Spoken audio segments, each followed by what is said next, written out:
I'm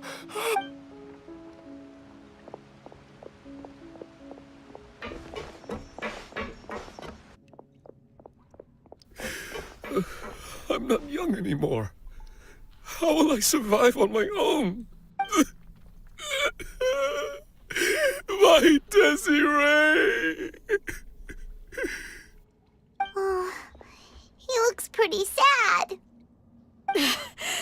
My leg! My leg! How could this have happened? It hurts! Just hang in there. Help is on the way. You can hold my hand if it makes you feel better.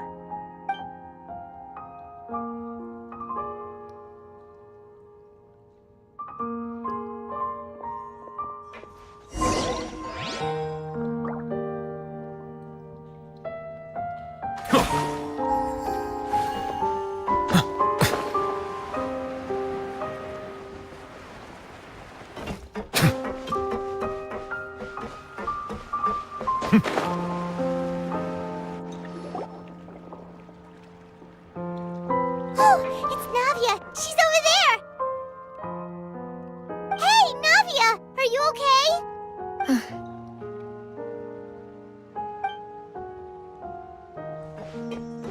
You're here. We heard there was a situation in Poisson, so we came as quickly as we could!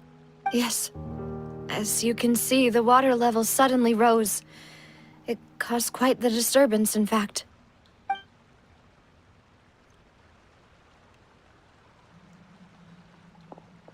Demoiselle! There was a wounded resident next to a building southeast of here. We've already transported him to safety, but we've run out of medical supplies.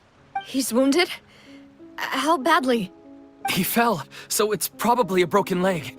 He's pretty shaken up. When the water level rose, he desperately climbed up to the roof.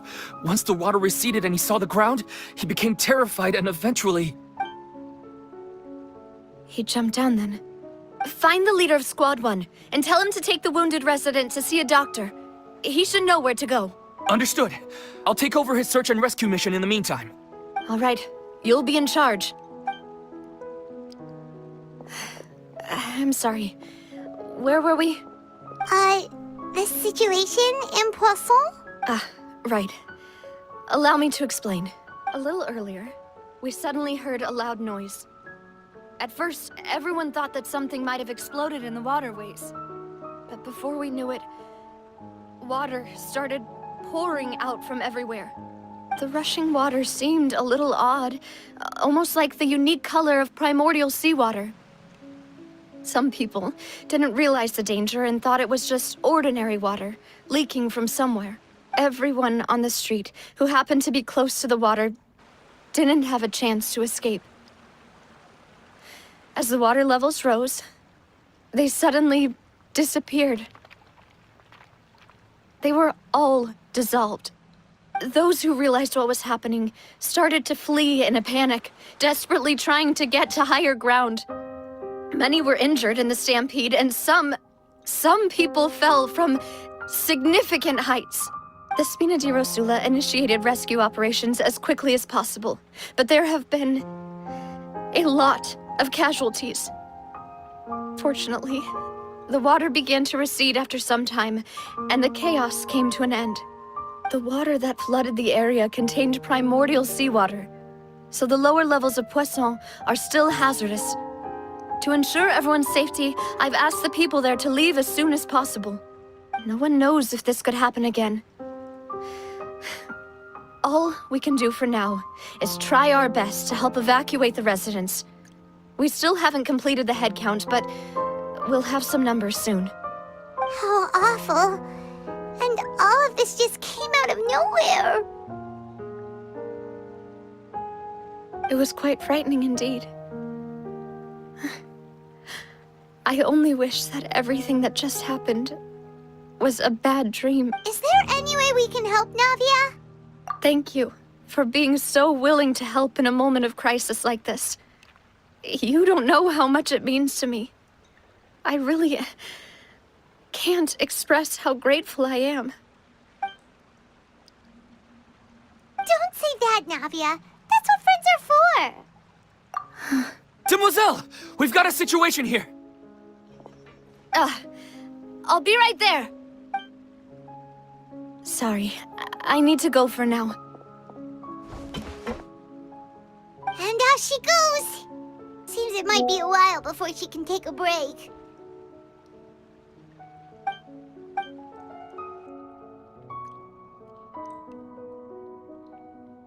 Okay, the wounded are being tended to, and we finished a preliminary head count. More support has just arrived, so I suppose I finally have a moment to focus on my own matters. Of course, we should remain ready for anything, and continue doing our best to rescue others. I'll be sure to have everyone at the Spina di Rosula ready to render assistance. Traveler, Paimon, would you two accompany me to my father's grave for a moment? Huh? Right now? Thank you.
Not a lot of people here, huh? Well, given the time of day and the whole situation in Poisson, Paimon doesn't think there'd be a ton of people here visiting graves. Right. That's how things are now. The living are so exhausted that they've no strength to spare any words for the dead. Navia?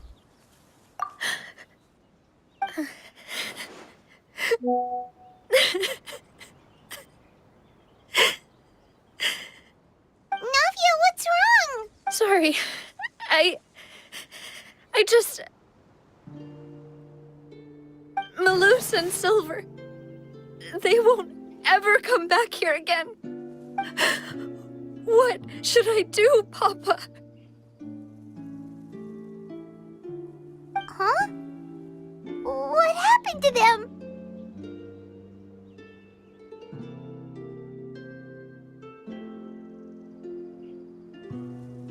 Everyone agreed on the rescue plan, but still, I was the one who initiated it. They were helping evacuate the residents, but they couldn't leave in time. And they were caught in the seawater. What should we do? I've known them for so long. And I know they weren't afraid. But I could at least hold a funeral for my father. And I know where he rests. But as for Malus and Silver, they're just... gone. I just can't...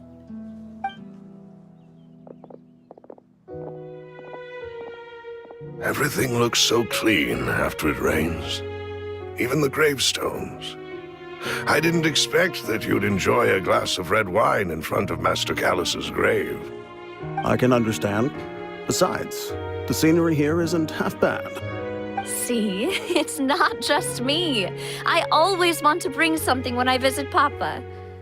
Perhaps we might even have a picnic. He wouldn't be angry, would he?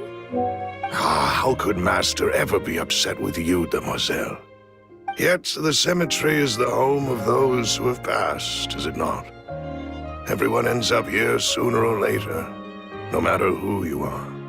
Buying yourself a plot in advance, are you? No need yet. But when I do, I hope you'll let me be buried beside Master Callus, demoiselle. Hey, stop joking around. I'm quite serious. That way, it will save us both the trip to see each other whenever you visit your father's grave. That makes sense.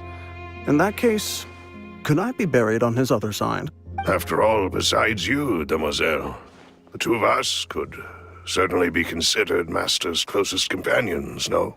Personally, I believe we fill those shoes just fine. Why are you bringing this up all of a sudden? Seriously. All right. I'll remember your requests. But I'd really prefer not to talk about this stuff. And what do you mean by saving me a trip? I'd make the journey even if I had to visit you two somewhere else. I'd promised to let them rest in peace here. But here I am breaking that promise. I'm sorry for letting you see me in a mess like this. I don't usually cry, really. Paimon doesn't know how to help you feel better. But, well, she understands how you feel. I had always thought I could make my wishes come true. But now that I think about it, that never solely relied on me. Many things can only be accomplished with someone else's help. Malus and Silver have helped me so much. But by contrast, I could do nothing for them. I'm so sorry. You can spend as much time as you need here, Navia. We'll stay with you. Thank you. Right now, you don't know how much that means. By the way, you can have a look at this. It's a list of victims from the incident that took place here. Obena, Khan, Burnett, Giverny, Francine, Karina, Daisy Ray, Joinville, Julianne, Esson, as well as Malus and Silver. So, everyone else is safe. But still... It's okay. I know what you're thinking. And you're right. We lost Malus and Silver. But we were able to save more than we anticipated. The overall outcome indicates that the cost was worth it. Right! Don't think that way, Navia. One person might be saved at the expense of another, sure, but that isn't something we should ever consider a trade. Malus and Silver were not the price for saving anyone. They're heroes. You're right. Thank you, Paimon. What you said just now was pretty amazing, actually. I'll remember your words. Oh, really? Seems you've become more eloquent in the time since we last met. The knave? What are you doing here? Is everything going well on your side? Yes, my people are carrying out the mission according to your request. All the residents of Poisson have been evacuated, and we're preparing to relocate them to higher ground. As for these supplies, we have everything taken care of. There is no need to worry. Thank you very much. Wait, do you two know each other? We just met recently. Right, Miss Navia? Usually, I would call this a coincidental encounter. But that doesn't quite fit this time. Besides, it never even crossed my mind that a Fatui Harbinger would come looking for me. Thanks to the knave, Spina di Rosula received generous support from the Fatui, which allowed us to complete the rescue and evacuation work so quickly. Mutual aid is essential to fostering positive developments. We were already in the area, in any case, so it was nothing. That said, I must say that you're a lot sharper than you let on. I'm sure you understand what I mean. I apologize for all the ways in which I tested you previously. We've never worked with a Fatui before, and it's extremely important for us to know who we're working with. My subordinates have reported that Fatui soldiers have been observing water levels and taking head counts in various locations. I hear that they've also prepared a large amount of emergency supplies. I'm quite surprised. This is nothing to brag about, nor do I intend to. It is simply the way of powerful organizations to act forcefully, whether they are doing good or ill. As I've told this traveler before, I know of the prophecy, and I intend to prevent the impending disaster. Lending your organization a hand was a natural first step in accomplishing that. As such, do not be troubled by this token of our sincerity. Perhaps one day, you'll also be able to help me in the same way. Without your help, there would have been many more casualties. I won't forget your kindness. Furthermore, I sincerely regret what happened to Malus and Silver. I only wish that my people could have arrived a little earlier to prevent this from happening. Don't say that. You and your subordinates did everything you could. As Paimon said, Malus and Silver didn't choose to sacrifice themselves for any specific person. And they weren't the price paid for others' salvation. They chose to become heroes themselves. I've never liked hearing people put it that way. It's like trying to relieve pain by saying some noble-sounding words. But right now, there's nothing more suitable. They really did become heroes. You're right. I'm sorry for your loss, Miss Navia. Water is life to Fontaine's people, and it also spells disaster. It's no wonder that people always say that prophecies represent fate. Fortunately, I've never been one for such opinions. So, you're one who will try to change fate, then? Of course. That is why I'm going to Hotel Bouffe de Thé. I still have some things to take care of, and the children need my attention. By the way, Traveler, Paimon, one more thing. Alright, then we'll just... Huh? This isn't right. Paimon thought you would ask us to walk with you for a moment so you could tell us something in private. That is a clever and useful conversation technique, which I do like to use when necessary. But there's no need today. It would not hurt to have Miss Navia listening in. Traveler, I'm sure you remember that I said we could work together when we had the chance. You and I both know that there may be issues with the Primordial Sea. Previously, it was the Fortress of Meripede's sluice gate, and this time it was the water levels in Poisson. These are both signals. Indeed. Allow me to share the latest intel I've received from the House of the Hearth's intelligence network with you.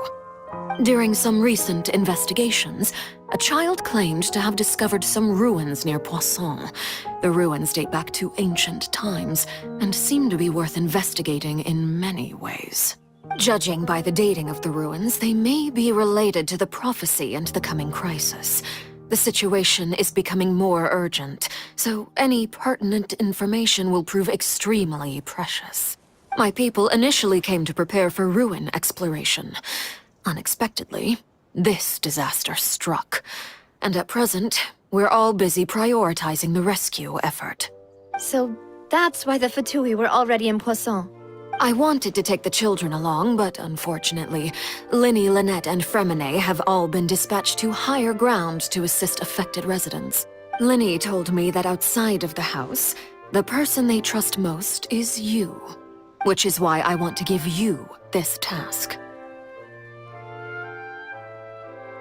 The House of the Hearth's members see each other as family, but Linny, Lynette, and Fremine said that they also see you as such, even though you are not from the house. I'm sure you already understand how earnest they consider their friendship with you to be. Oh, that somehow makes Paimon feel kinda happy. The intel I just shared about the ruins could fetch a high price. But since the children consider you family, it's only natural that I freely share it with you. Got it!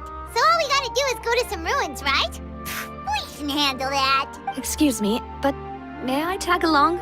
You wish to join, Miss Navia? But are you sure you're up to exploring some ruins? You need to rest. Well, I'm sad, yes, but I can't just go back and plot. There's no point in being depressed while we still have a disaster on our hands. As my father's successor, I must live up to the hopes he had in me. Besides, I'm also doing this for myself.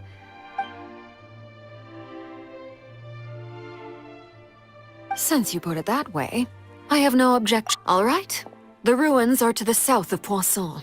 Here's the map. Okay, the three of us will handle it. Come on, let's...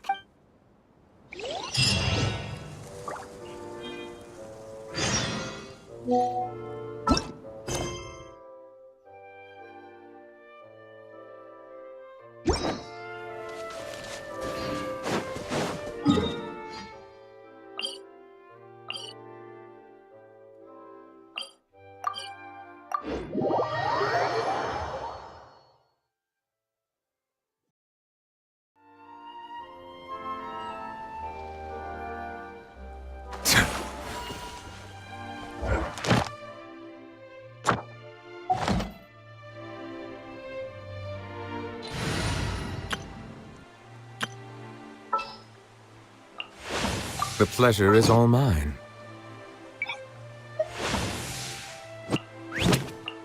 What's the news? Let's make haste. All right, let's go.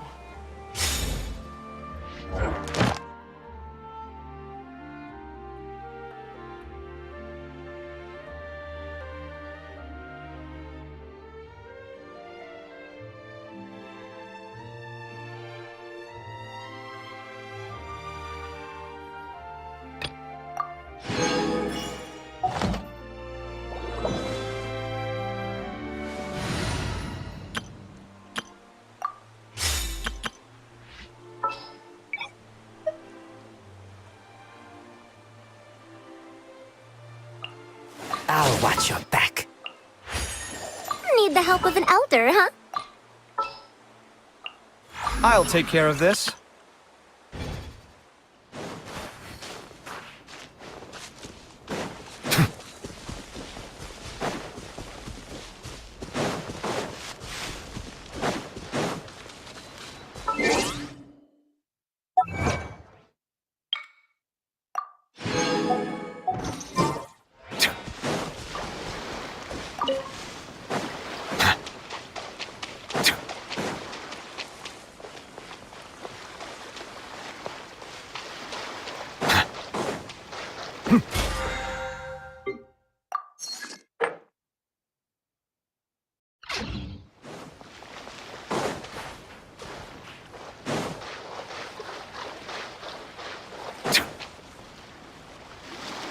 So, are these the ruins the knave was talking about? Whoa, talk about old. They seem to be pretty ancient, all right. Let's go in. Just be careful.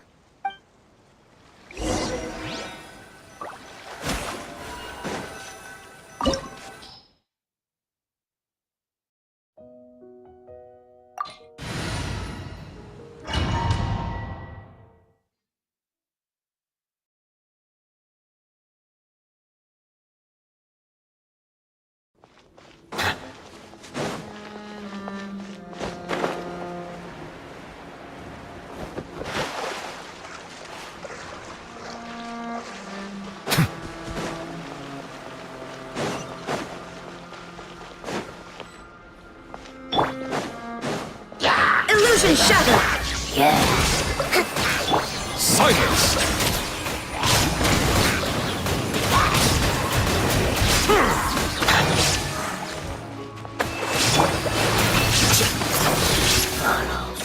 Dodakun.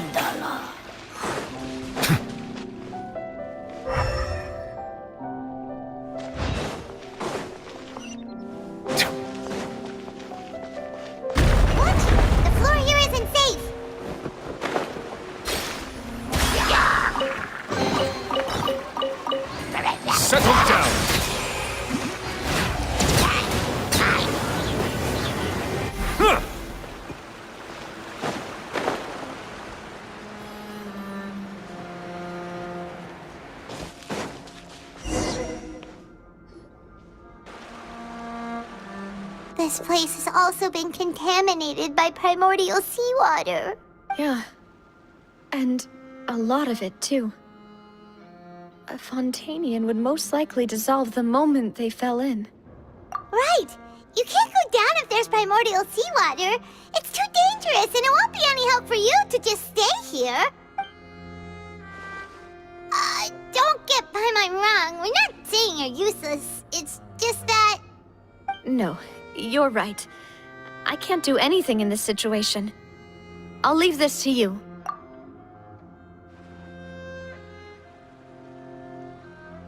That complicates things. Maybe the only way left is forward. In that case, do you want to wait for us here? I'll go together with you. Perhaps we'll find the exit just up ahead. All right. Come with us for now then, but please be careful.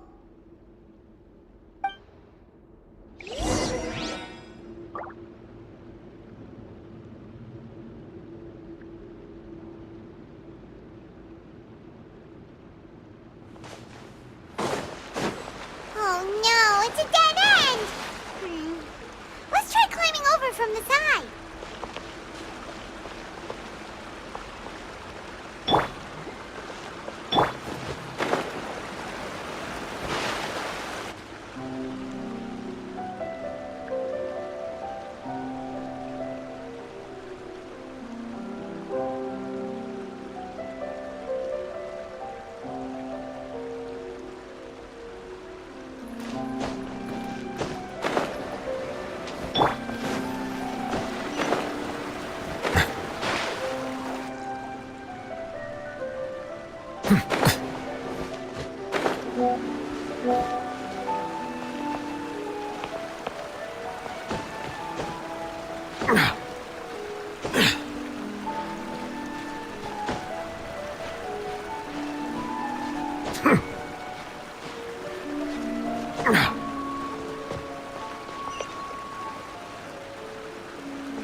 Something wrong with it.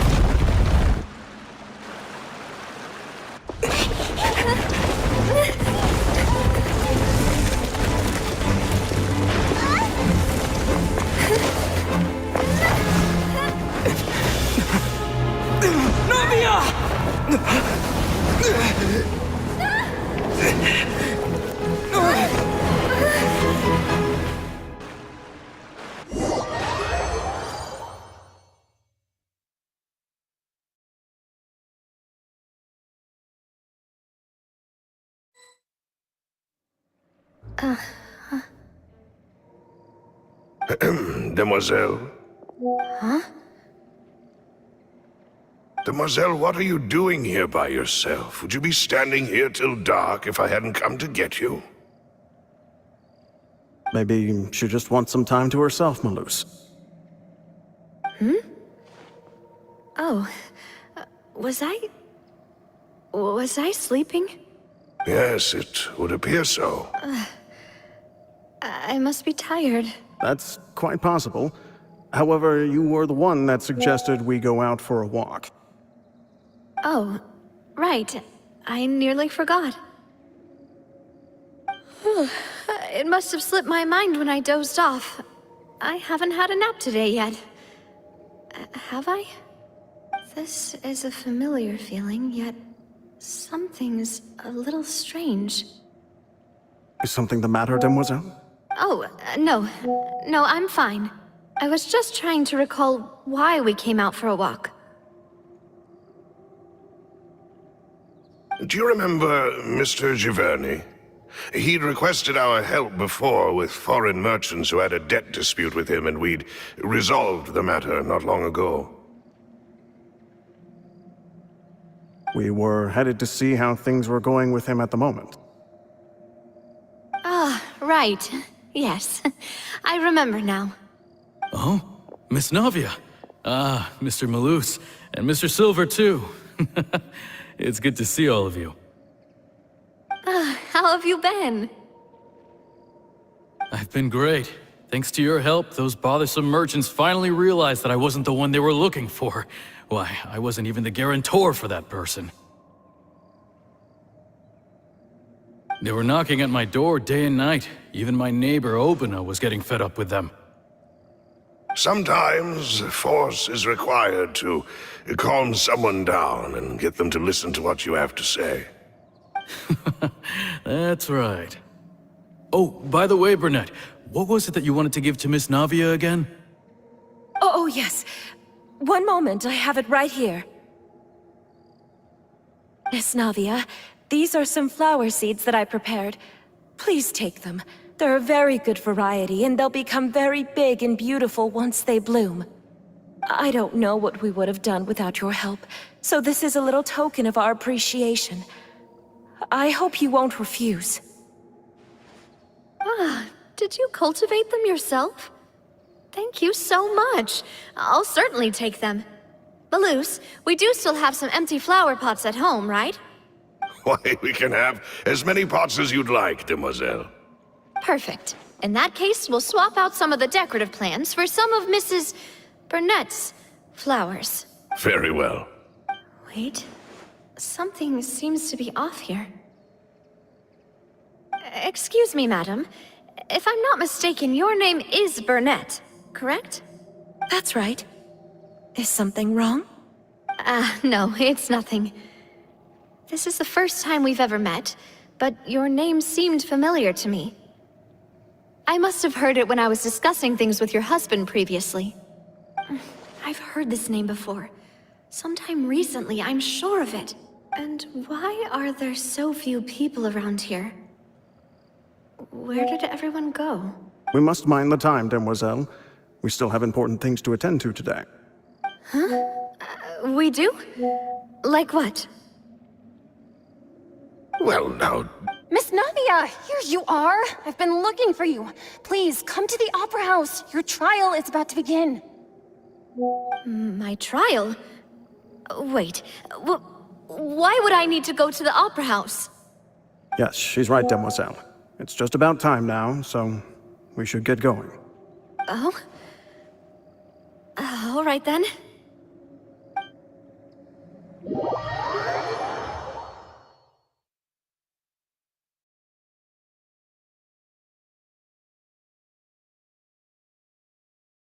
Look, it's Navia! She's here! And her two attendants are with her! Goodness, everyone's finally here. There sure are a lot of people here to see the trial. And they all seem to be oddly... excited about something. I even know some of these people. Karina, Desiree, Joyville, Jolien, Essen. Why are so many people here? And as for the judge... huh? Where's Monsieur Neuvillette? Please sit in the defendant's seat. Don't worry, Silver and I shall accompany you. All right. But are you sure you can stand behind me? Typically, it wouldn't be allowed, but today is an exception. Hey, what kind of place do they think this is? Come on, do they have any idea what they're doing? Seriously. Enough with the whispering! Could someone please tell me where Monsieur Neuvillette is? And why I'm standing trial? My dear Miss Navia, Have you not yet realized what you've done? As all here know, you are Master Callus's successor, the head of the Spina di Rosula, someone held in high regard by every soul in Poisson. After you took over the Spina, you treated all of us just like the late Master Callus had. If anyone in need reached out to you for help, you responded. Not only you, but your butler, your subordinates, nearly everyone in the Spina di Rosula fought for the well-being of those in Poisson. Wait a moment. Aren't you just proving that I'm a good person? Yes, correct. Absolutely right. And that is why you stand accused. You have helped so many people get through so many difficulties. You are one with us. We are inseparable. We are one big family, all of us who are from Poisson, inextricably linked. And with you being so important, we couldn't possibly do without you. Therefore, this fair and honorable court shall declare you guilty, and you shall stay here. You will be together with us forever. Huh? What are you saying? Everything you have said is correct. I have indeed done a lot for my hometown, and I would be willing to be with you all, but what is the purpose of having me stand here like this? Ah, well, if that's what you think, then I have no further comments. How wonderful, Miss Navia! I know all these people. Why are they laughing? I seem to remember now. Yes, I get it. This trial is... Wait just a moment. This isn't right! Malus? What was that, Mr. Malus?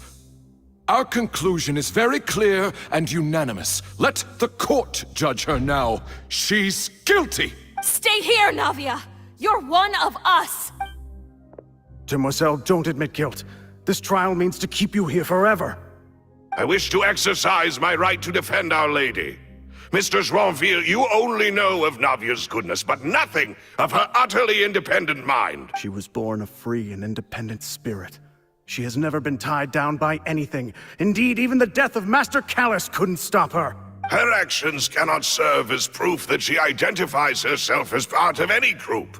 She merely acted as an individual, extending her hand to help others. Please do not mistake her actions as being otherwise. Really? As an individual, you say?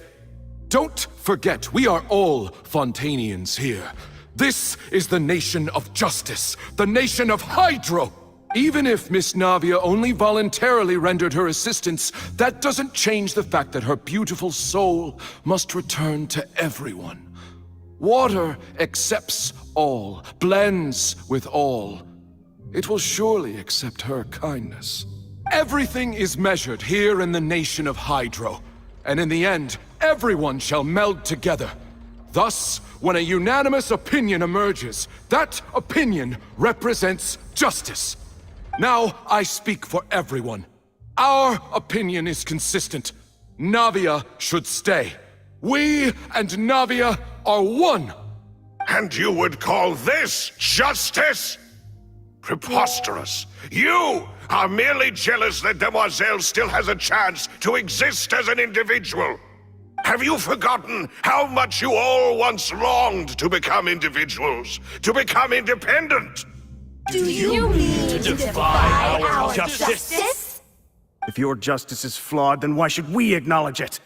As you said, we can also have our own justice. Silver and I shall defend Demoiselle. And that is how we will enforce justice.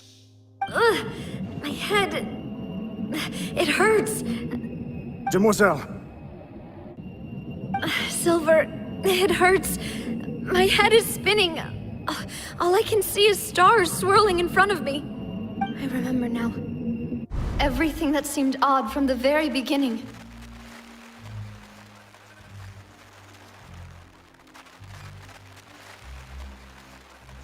Karina, Desiree, Joyville, Jolien, Essen. And Mr. Giverny and Mrs. Burnett, who we met earlier. Even Malus and Silver. I don't want to admit it, but they're all dead. Don't be afraid, and don't admit guilt. We will protect you to the very end. Absurd! Who are you to say that she cannot be judged? We are the majority, and in the nation of trials, the majority is absolute justice.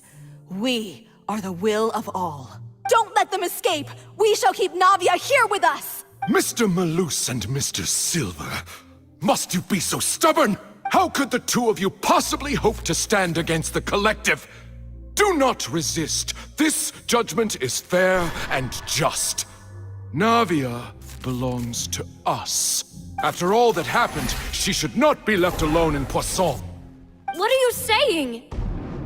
No more excuses! She says we're jealous. Jealous? How could she possibly be an independent individual? What's with these people? Who's jealous of her? She belongs to us! Miss Navia, she... Silence! That's... Monsieur Neuvillette! Such commotion is prohibited in the court. The accusations you just presented are nonsense and cannot constitute a proper trial. The court will adjourn for the rest of the day. In this, I shall hear no objections from any unauthorized party. Our thanks, Monsieur Neuvillette. Please leave with me, Miss Navia, while there is still time. But... Go on now, demoiselle. This is your only chance to leave this place. Malus. My apologies. I couldn't resist making one little joke once I realized that this shall be our last goodbye. Malus... Silver... Quickly, you must come now! Goodbye, demoiselle. Farewell.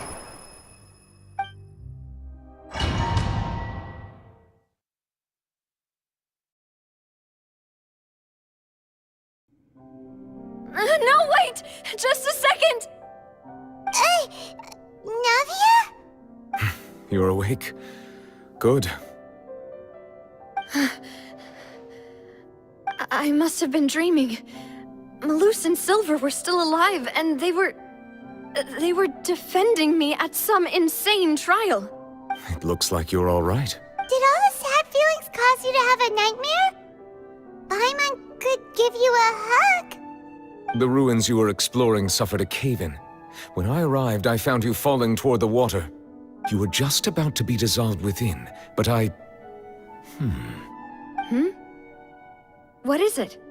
I think I saw 2 Oceanids protecting you. It was only for a moment, perhaps even a fraction of a second, but they gave me the chance to retrieve you. Were it not for their intervention, I would not have been able to rescue you before your consciousness dissipated. Wait, did you say Oceanids? You mean like what happened with Vache? Perhaps those 2 Oceanids were the people you saw in your dream. I always told them that they didn't have to protect me. To think that they'd keep doing so even after death. Please come with me.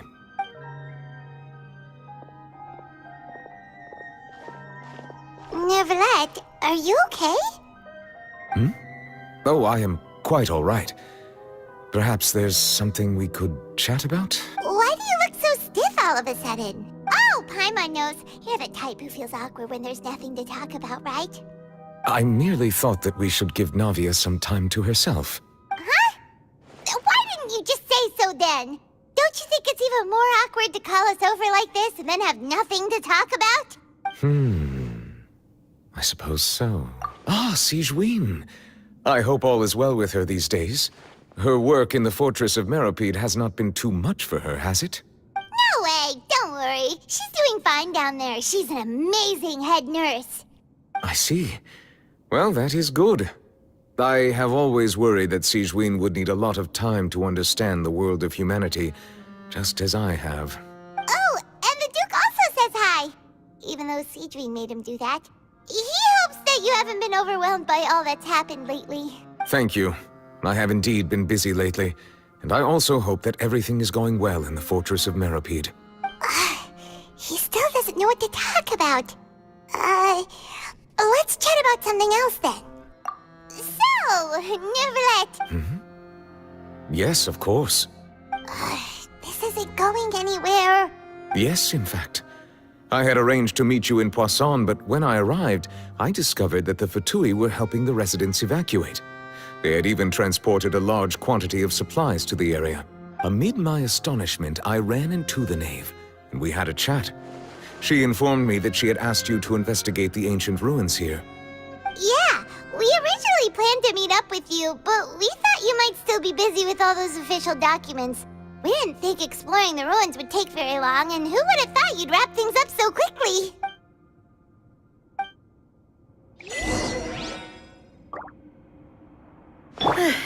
I'm sorry to have kept you all waiting like that.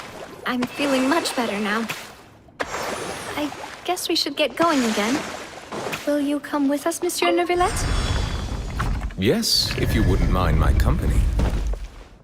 All right! Another one joins the party! Let's get going then!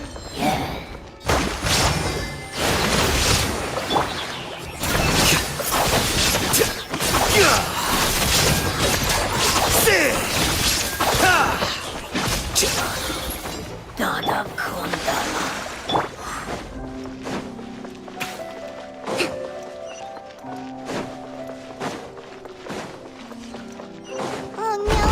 Another unstable path! Watch your step!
Let's move out.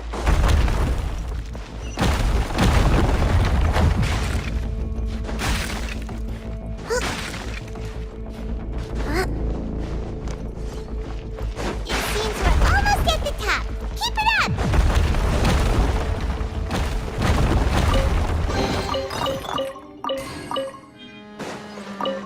Hold the line!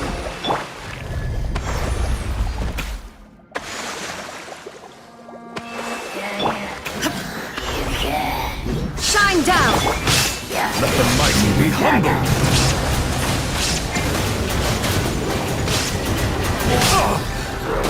Bow your head.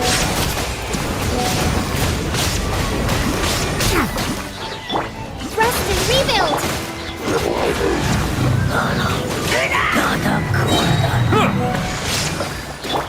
Here you are.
Looks like we've reached the end. This is the place? There should not be any other hidden spaces in the vicinity. The path sure had some twists and turns, but it turns out that this place isn't actually that big.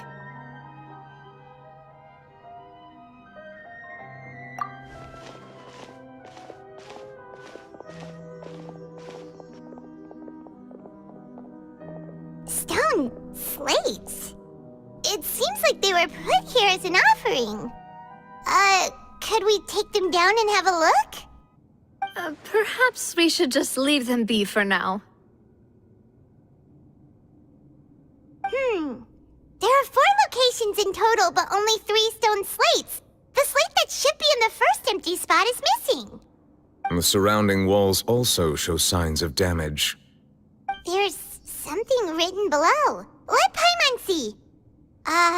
Reason dictates that this nation be destroyed. I shall record the history of its future here in its past. Say what? It feels like someone left these slates and these words here for a purpose. But does he mean that Fontaine should be destroyed? That would fit the circumstances dictated by the prophecy, yes. Indeed, the slate's contents correspond to it. Take the second slate, for example. There's a person kneeling here. She seems so dedicated. And there's a whole bunch of other people behind her doing the same. She's facing this... what is this? Some kind of island in the sky? And is that Lady Farina in the third image? Did the Hydro Archon fall into the water? And is that a ring of people around her? Paimon doesn't quite get it. Are they all in the water? The fourth image. I know this one. This exactly matches the content of the prophecy. The people will all be dissolved into the waters, and only the Hydro Archon will remain, weeping on her throne.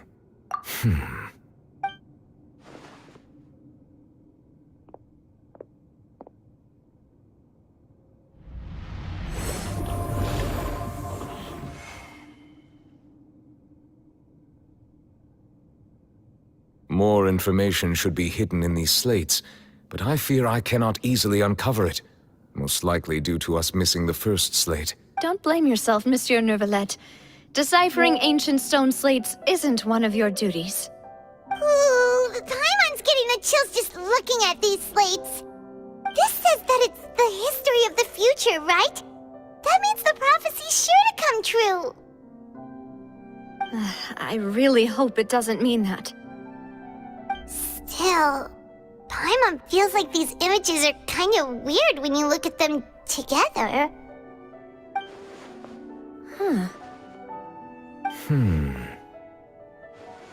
That's right! If the images are in chronological order, shouldn't the fourth, the waters drowning Fontaine, come before the third, where the Hydro Archon herself falls into the water? And yet the order is reversed here. If we go by timing, Lady Farina only emerges in the third image. That means that the person in the second image might be the previous Hydro Archon. Egeria, then. I had never met her, but her appearance here does match the records. The previous Archon kneeling before the floating island in the skies, as if confessing a sin. Did she herself commit that sin? And if not, why would she be in such a posture? Also, I'm still wondering why these ancient stone slates are here at all. Judging from their contents, could this place be the origin of the prophecy? Does that mean that someone, or some people, once saw these slates? But who would have created these slates and left these words here? It seems that any further clues will have to come from Farina. In that case, there's no time to lose. There's nothing else to be gained here, so let's head back first. Yeah, we better get somewhere safe for now.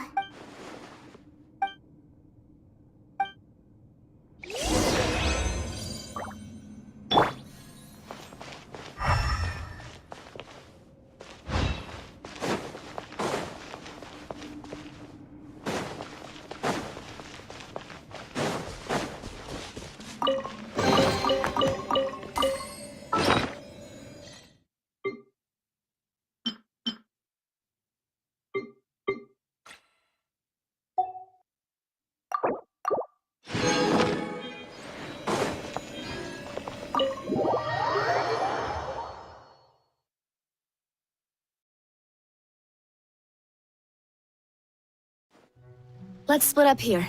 I'm going to check on what's happening with the Spina. You know how it is. There's some things you just need to be there for yourself. You still have energy for that, Navia? Paimon's already beat! Just head back to the Fleuve Cendre and have a rest then. Thanks for keeping me company all this time. I'll depart as well. Thanks for your hard work today. Rest well, everyone. Traveler, I will go talk to Farina tomorrow morning to ask about the stone slates. I'm sure that you're concerned about this matter as well. If you have time, drop by my office. I will share the results of our discussion with you. Are you really gonna talk to her about this directly? Will that be a problem? Paimon's getting a little scared now that it's come to this. She has long been harboring secrets and will not give them up easily, which makes it all the more my duty to ensure that she understands the present situation. All right, we'll leave it in your hands then. You're probably the best person to talk to her anyway. I will be carefully considering my words tonight. Traveler, Paimon, our safe house at the Fleuve Cendre is always open to you, as ever. So please don't think you're an imposition. All right. I'll be on my way then.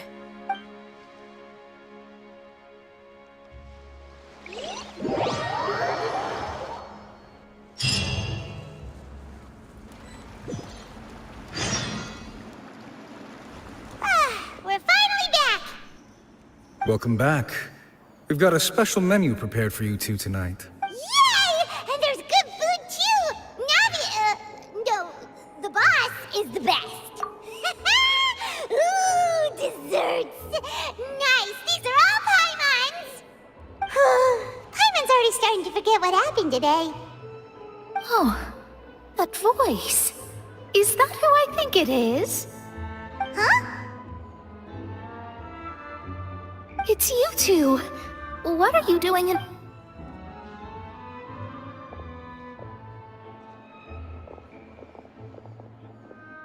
Mona?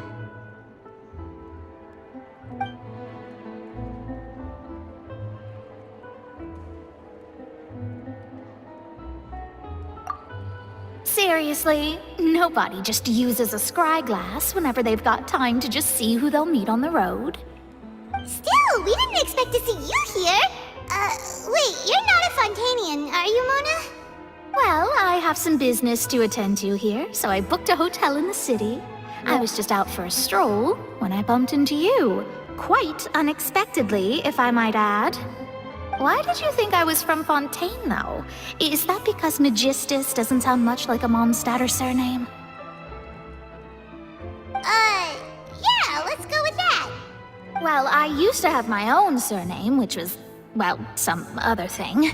Either way, the old hag told me when she took me as her disciple that the first step to being a great astrologist's pupil was to change that name. There was nothing for it, really. She really is amazing at astrology, so I changed my name to what it is now according to her wishes. To my surprise, however, Magistus is not the name of some ancient house or clan. Nope. Although it is used by us in place of surnames, it generally just means great. Wow! Imagine including a boast in your name. Wait, are you gonna have to put that into your genealogy as well? I reckon so.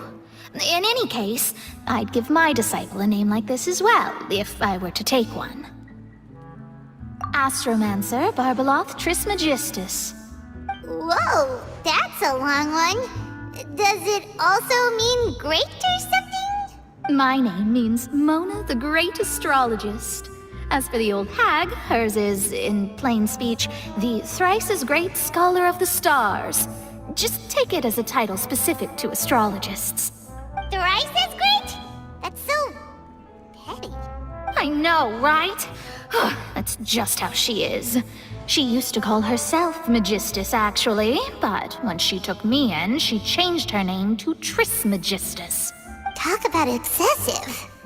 Magistus is thus the calling card of our school, so to speak, which makes it about the same as a surname. It's all right if you don't get it. You can look into it further should you need to study astrology more deeply. That sounds terrible! But anyway, you're not Fontainian, are you, Mona? You're from Mondstadt, right? Well, I was born in Mondstadt, yes. My parents migrated to Dorman Port, and I traveled with the old hag for a while, after which I settled down in Mondstadt City. Oh, that's a good thing then. At least... Speaking of that, I'm sure you're aware that a bunch of things have happened here in Fontaine, right? I know you're not a local, but I'd avoid getting too close to any water that looks strange all the same. There's something ominous about it. Well, the water, I mean. That was the main reason, yes. Just a while back, the Steambird invited me to take part in a panel and speak about the circulation of the prophecy as an astrologist. The invitation was sent quite early on. I don't think anyone expected Fontaine to be in this much trouble. What do you make of that prophecy, Mona? Just tell us what you think as an astrologist.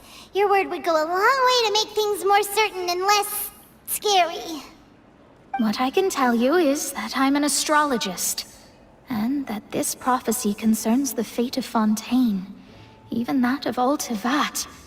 Ascertaining this is akin to reading the fortune of the whole world. I'm afraid that this is not something that just anyone can do. If I could do it, you would no longer call me an astrologist, but a visionary. But on the flip side, the prophecy is so huge and powerful that it must surely come from a powerful visionary. Its contents involve the fate of the world. Disregarding it would be a mistake. A visionary?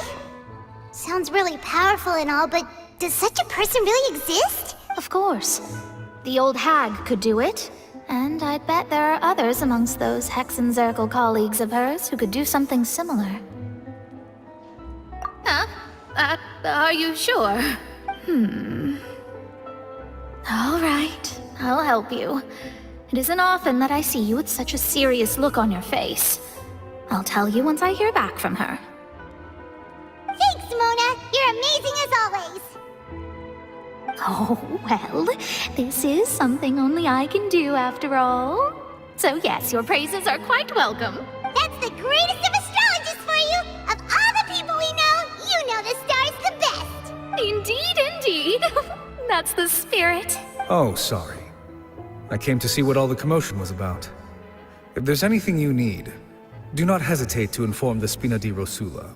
Oh, whoops. Guess we were getting a little too carried away there. Well, I'll go tend to my own business now. If I receive any news, I'll be sure to come find you two again. And there she goes, quick as rushing water. And here we are with the Spina guy giving us suspicious looks. If Paimon hadn't spoken for you, it'd be you getting all the weird looks. The things Paimon does for you. That's more like it.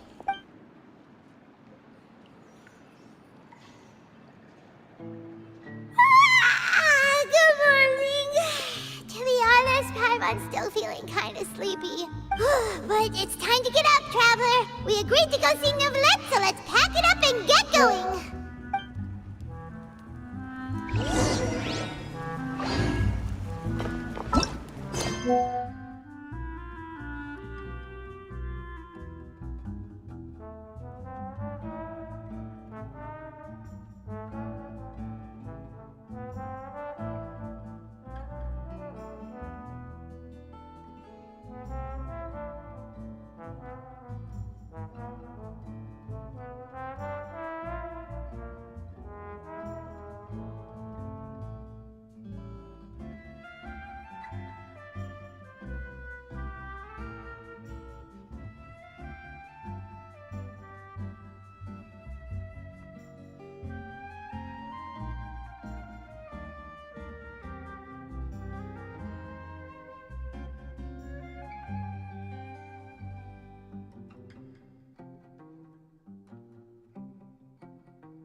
This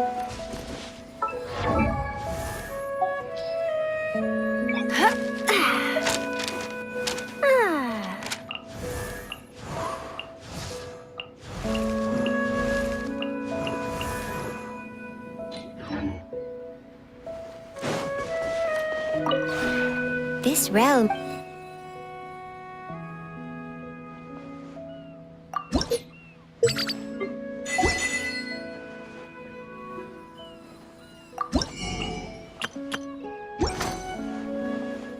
If you ever...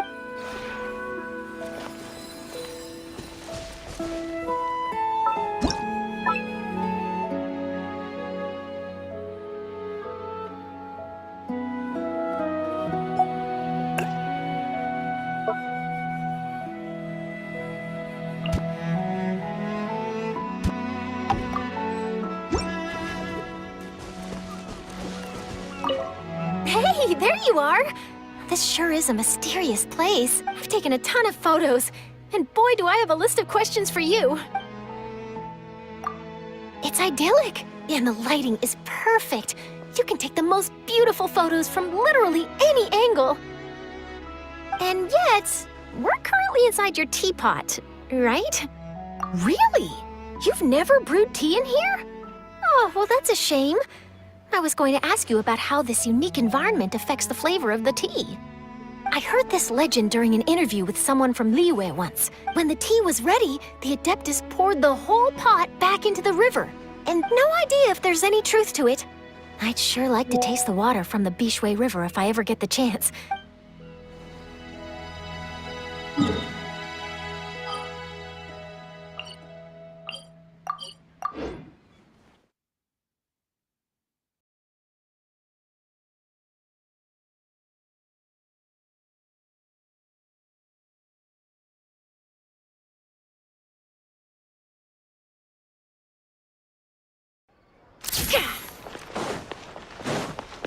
Ad Astra. Thank you for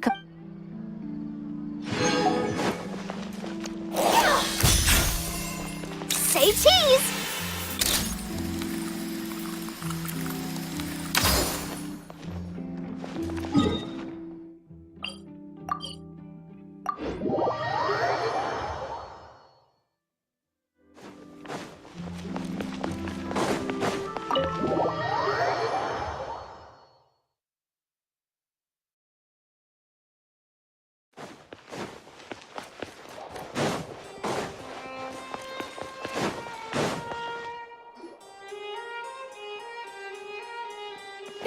You're here!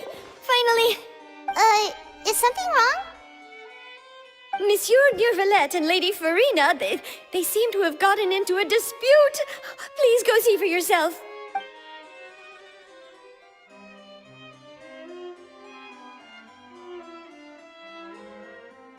Like I said, I've already explained everything.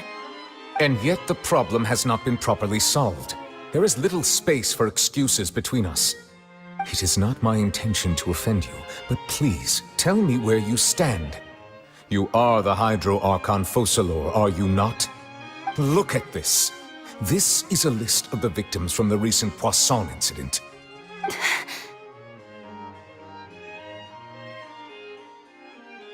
You mean... they're all... We did not arrive in time to avert this disaster, and I will not have it happen again. I will say this once more. You must tell me everything you know. Yesterday, I found 3 stone slates in some ancient ruins near Poisson. Do you know anything about those? Seriously? You're questioning me like this is a court case now. I don't know anything about that. But you found them in some ancient ruins, you say? That's correct, which is why I came to ask you some questions. There should have been 4 slates, but one of them was missing. The other 3 feature different images that seem to correlate to the prophecy. The prophecy? The second of these slates depicts the previous Hydro Archon Egeria kneeling before a floating island in the sky, as if confessing something. Do you know nothing of this either? I don't. I've never seen such slates. I'll ask you again. Do you really have no information regarding the previous Archon? My deciphering of the slates indicates that the Hydro Archon Egeria once had to confess to, or apologize for, a certain sin. If anyone would know about it, it should be you. All gods don't have the same secrets, you know. She was herself and I'm me. Is it really so strange that I know nothing? I understand your concerns, but I'm sorry. I just don't have anything to tell you. Forgive me for saying this now, Lady Furina, but I have long known of your various secret investigations into certain matters. There are several indications that you have been investigating the prophecy on the sly. This is not strange in itself, considering that you are the Hydro Archon. But it is strange that you should also claim to not know any of Egeria's secrets, as well as do nothing following your inquiries. You have never been as superficial as you have presented yourself to be, nor are you a fool.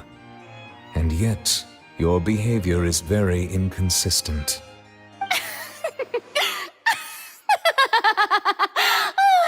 So you've been watching me all this time, have you?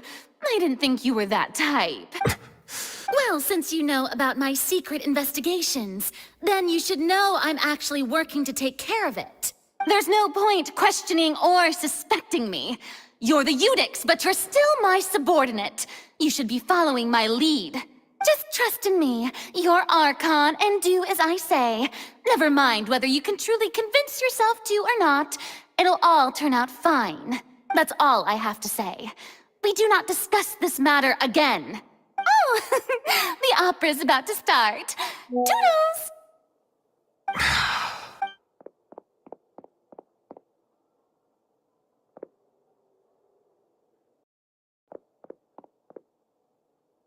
Did Furina not notice us standing by the door? Wonder what's up with her. I assume you've been outside for a while now? Oh! You noticed! Seems Furina didn't even realize we were here. She was in a great panic, though I cannot discern the reason. Our discussion reached impasses time and again, a state of affairs that we cannot allow to continue. Still, I do not understand.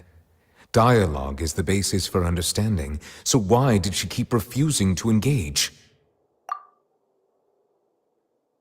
Everyone in her inner circle has noticed that she is hiding some secret. The issue is her attitude. I fear that she will not reveal anything unless absolutely forced to. We may have to create a situation in which she will have no choice but to speak. Oh? Like what? Normally, people will only reveal the truth when standing trial. Perhaps we must have the Hydro Archon experience just such a scenario. But Furina's seen so many trials, and she's really good at dodging questions. How do we make sure that she won't just slip away at the first chance she gets? We will need to consider this thoroughly, join forces with various parties, and then do what we can. If at all possible, I would prefer to recuse myself from this affair, but we must prevent the prophecy from coming to pass. This may be cruel to her, but all Fontaine is in crisis. The information a god possesses is too precious, and so we must take a chance on this. But who will lend us their aid to do such a thing?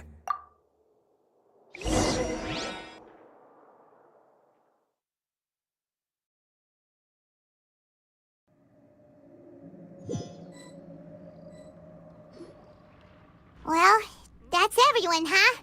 Speaking of which, it was pretty smart of you to think of hiding here. Poisson was just involved in a disaster, so it's presently devoid of people. That naturally makes it the best choice. And here you are drinking tea like it's the most natural thing in the world, huh? That's what family should do. Sit and enjoy a leisurely time together. It's nice to enjoy tea here, you know? Care for a cup? Lend me your ears, everyone. Or perhaps one of you might like to start us off. How about you, friend? Me? No, I don't think I can.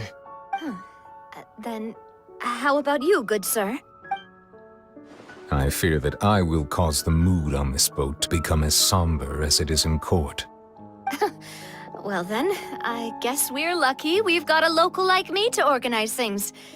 Wonderful, the spotlight at last. I guess I'll be facilitating things from here. That was a little long-winded, don't you think? Oh, you might be right.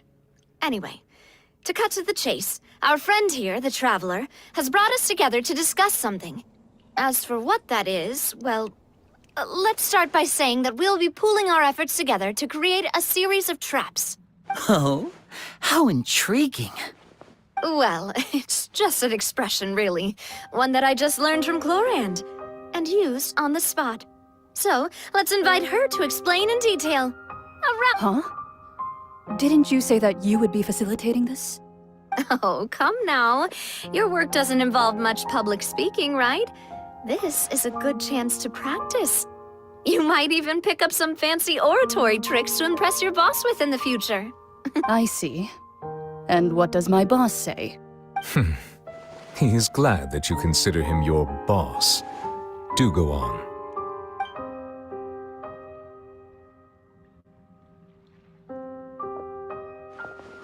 In that case, do any of you have experience hunting? Not that I recall. Fremine and I once used a wooden stick in a basket to catch wild rabbits when we were younger. As for Lynette, oh, right. You were sick that day, weren't you? I've also gone to catch some fish before. Does that count? I'm afraid not. You may or may not have heard, but Fontaine once played host to a group known as the Marechaussee Hunters. Though that was their name, they did not hunt animals, but rather various monsters left behind by the ancient dynasty of King Remus. Today, Fontaine's monster population has already thinned greatly, so the hunters have blended back into society, taking up arms in other lines of work. They even left a unique methodology of hunting in their wake. A trap comprises of the following components: bait, a trigger, and a containment device. So, if we were to build a trap together, right now, what would you choose to build it with? For me, I would prefer something basket-shaped. Pigeons and rabbits will see the bait and naturally enter the snare. Our line of work requires a deft hand, and we're some of the best in the industry, so you can count on our techniques. You used some of those techniques while moving the people of Poisson, didn't you? My subordinates mentioned that you even performed some magic for the bawling children. Yes, and I even managed to gather some intelligence in the meantime. I'm quite the multitasker if I do say so myself. I'm afraid I can't claim that as my strong suit. I prefer more stable methods, like placing bait in the water and waiting for the fish to come within reach. That's the kind of method I would count on. Calm and steady. Exactly the kind of person who would catch loads of fish. And I can be their assistant. With discretion, I'm sure. I'd probably use some sort of mechanical animal. Papa once bought me some small clockwork squirrels, mice, and such. When placed in the forest, they can attract others of their kind. I remember that you liked those too, didn't you? I did. And that would be a good way to go about it. If they're realistic enough, animals of the same kind will follow them all the way to the trap. What about you, Monsieur Neuvillette? I fear I do not have any related experience. That makes sense. You usually solve problems directly, without the use of any such tricks. But I do have one more question for you, Monsieur. If we were to create a trap now, how would you design it? I would like for it to be effective, but bring no harm to the prey. A more gentle trap would be ideal. Kind as always. However, our intention doesn't necessarily change the containment device and the type of implement we need. If we wanted to kill the prey in one strike, we would need a powerful implement. However, that also goes for prey that must be captured and safely contained. Wait, why's that? Only a hunter who's a true expert at subduing their prey can snare it without harming it. The line that divides life and death is often exceedingly thin. So are we going hunting together? We hadn't thought of seeing ourselves as hunters. It kinda works, but maybe it's still not the best metaphor. If our means of capturing and dealing with our prey is to put them on trial, then the hunting metaphor is actually quite accurate. But we shall require much more courage than any hunter to judge a god, a being whose seat is an exalted throne. Oh, so that's what's going on. Sounds very interesting.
It's been a tough few days, hasn't it? So much has been happening. Paimon didn't think the meetings would go on for so long, but everyone seemed pretty fired up, huh? Paimon thought they'd be at least a little frightened. Well, Fremine was, now that Paimon thinks about it, but everyone else just looked a little surprised. It's hard to say. Paimon doesn't have any experience with this sort of thing. But with you around, Paimon sure will do great. After all, you're the most reliable person in the world, aren't you?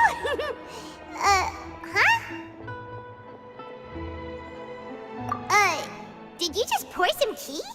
Paimon didn't notice you doing that at all. Then what's that? Paimon's never seen that cup before. Don't be frightened. I'm just joining you two for tea. I merely refrained from saying anything till now. Who's that voice? But there's no one here. Aw, have you forgotten me already? Wait, you are familiar. You're the voice we heard from the sky in Sumeru. The voice from the sky, I fear that description is wrong. Though, not completely wrong. You're feeling lost now, just as you were feeling previously. Consider me a passerby, just accepting a commission from my friend's disciple on a whim.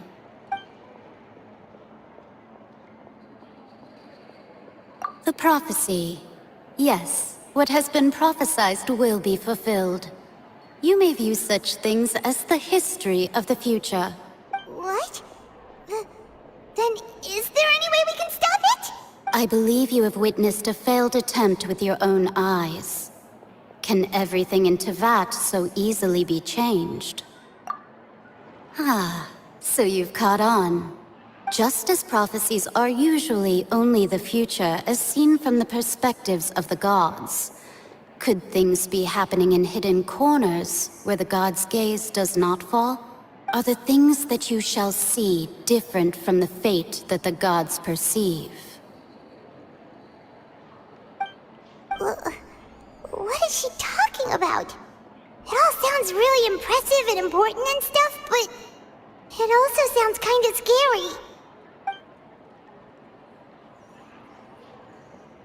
I believe that you understand, right? Some things are insignificant, but others you must reach out to change. Ultimately, fate shall serve as your only guide, no matter what will happen in Teyvat's future.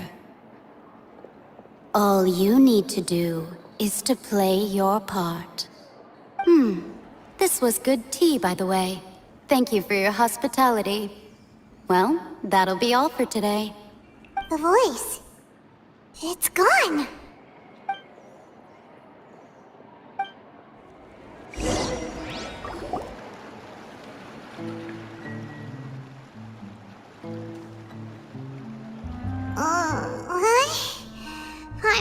someone talking.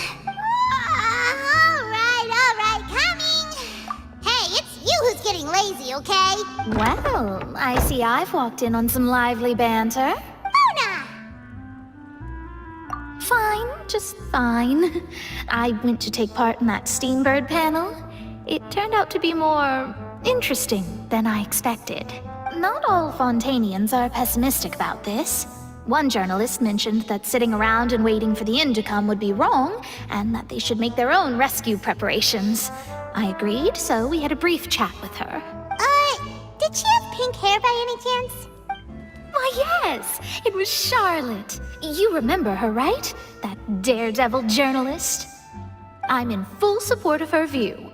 Prophecies are very important, but how can people allow their lives to be commandeered by just a few words? That's right! Paimon's glad to hear something sensible for once. Ah, yes. About what we had discussed before.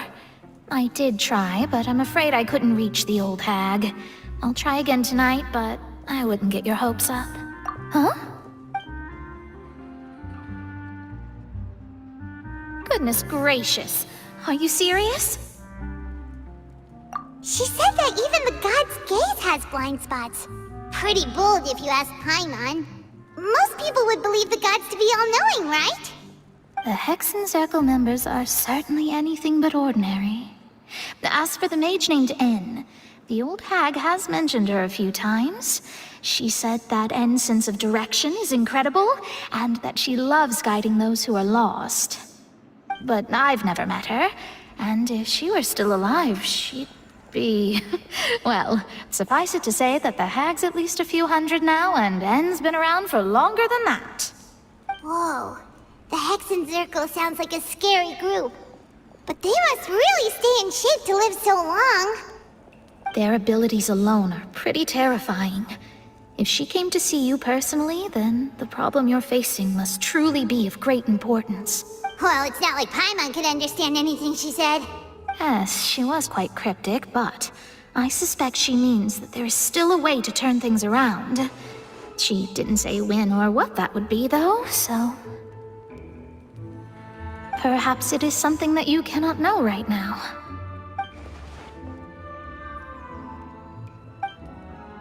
Traveler, Paimon, are you two all right? Oh, we're fine. We're just a little down right now. It kind of feels like the end is coming, you know? I see. I feel that same sense of desperation, too. I guess you could consider me someone who has often witnessed fate. So far as I have seen, it cannot be swayed. But even so, I still hope for, and believe in, miracles. Astrology is eternal and rational, but fate may not be. It is cruel, but it can also be beautiful. Perhaps that's what En was trying to tell you. Not to lose heart, and to believe that what you are seeing playing out before you is not yet set in stone. I did originally think of steering clear of all this, but I couldn't. Even if this is all futile, I still wish to help everyone. If we don't struggle to the last, then how can we face the end when it comes? Huh. You do have a point. There I go, talking about astrological principles again. Sorry about that. The moment I start talking about work-related stuff... I need to get going. It was worth trying to comfort you, even if only a little. I believe that you'll help those who are struggling in the same way I did. I suppose that might be why we always seem to meet by coincidence. Paimon feels kind of moved by what Mona said. But also kind of sad, too. Hey, Traveler. Paimon suddenly feels like going outside for a walk. Let's go. Let's walk around the city, shall we? There's a few spots we always like to walk by.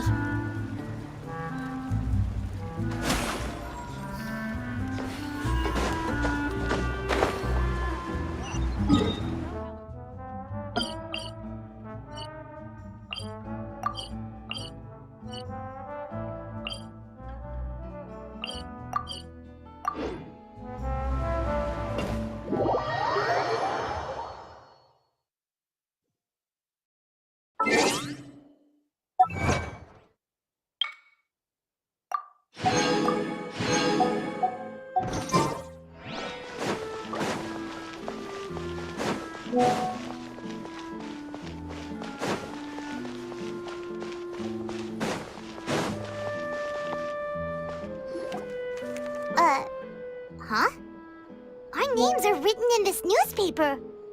What's going on? Let Paimon see! The underwater stronghold, the Fortress of Meripede, has continued in its noble autonomy, but that does not mean that others cannot interact with it. My recent attempts to enter the fortress bore little fruit. Guess Charlotte still hasn't given up on that. Thus, did an Outlander friend become the focus of this report, a blonde adventurer with their white fairy legends trailing in their wake. It is said that this mysterious traveler once visited the underwater fortress. So while the fortress's interior remains a mystery behind closed doors, do not fear, for the tales of the traveler contain surprises in spades. Journalist Charlotte's biggest scoop yet, the Traveler's Trail, World Walker.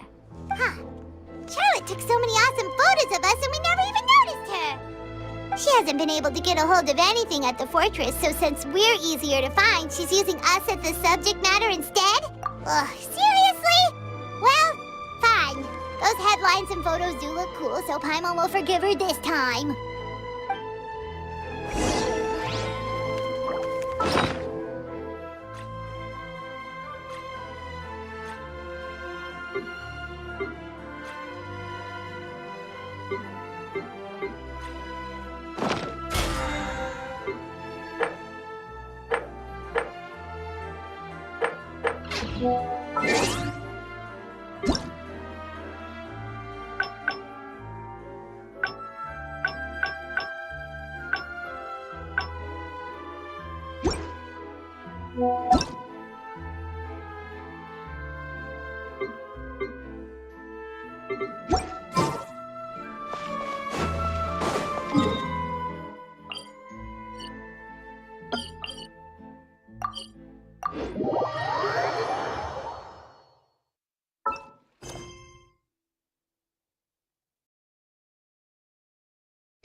Paimon's hungry. Should we go in and get something to eat?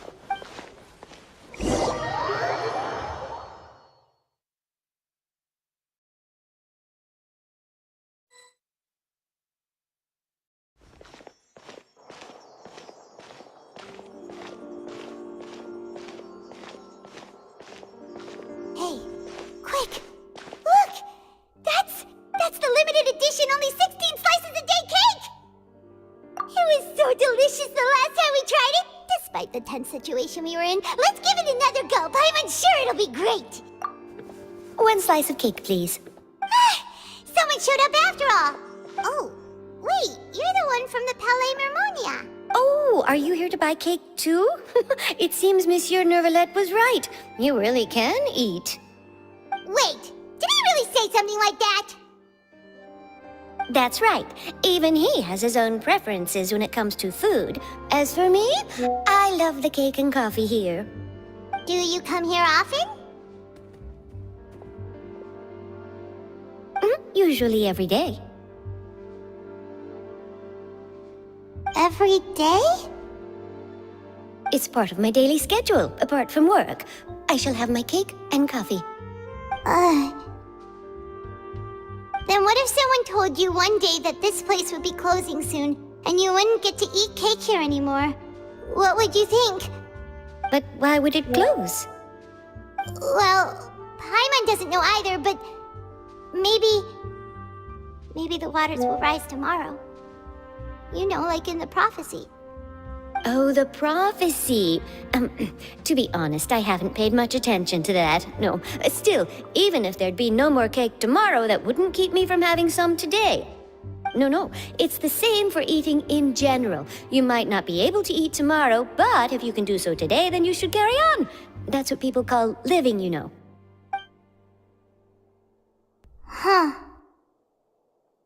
Don't be sad. Excuse me, could I have 2 more slices of cake to go? These 2 slices are for you. Sijuin said that this kind of expression you're making is what humans call being sad. Oh, you know Sijuin? I sure do. She was born before me, and she sometimes comes to the surface to teach us things about humans. She said that humans are creatures that are saddened easily, yes, and you can only lift their spirits by feeding them delicious food. So please try the cakes here. I've got something else to do, so I'll be going now. You two try to stay in a good mood after eating, all right? Bye!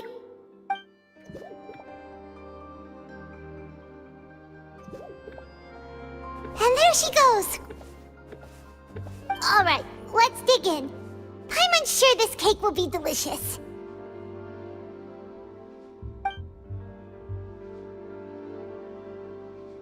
It's more delicious than last time, and the flavor gets even better with a sip of tea. It sure would be nice if we could come again tomorrow. Sure would be nice if we could always eat delicious food here.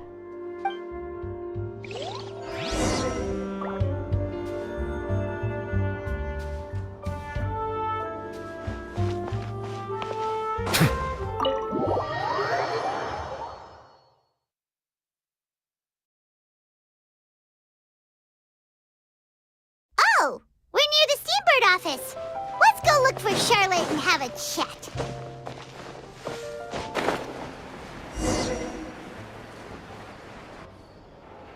Wow! If it isn't the Traveler and Paimon! Oh, have you seen the article I wrote about you? Ha! You've got some nerve! You just used us to make some quick mora! Oh, you needn't worry about that. I heard that you were in Poisson some time back, so I sent you a letter to discuss just that. It appears you didn't receive it, though. It's all right, though. I've set aside the amount intended for you. I've even set the table with some food. Really? Oh, you're the best! You're almost a little too easy to win over, Paimon. If I were a journalist with ulterior motives, you'd be in trouble now, you know. Oh, Paimon knows you're not like that. Still, what brings you here all of a sudden? Were you looking for me? When Mona mentioned you, we thought of coming to see you at work. I see. It seems you've already bumped into Mona here in Fontaine. So she mentioned me? What did she say? She said that you're a real daredevil of a journalist. Nice. In which case, can this daredevil journalist dare to request an exclusive interview with the legendary Traveler and Paimon? Huh? So your article in the paper today doesn't count?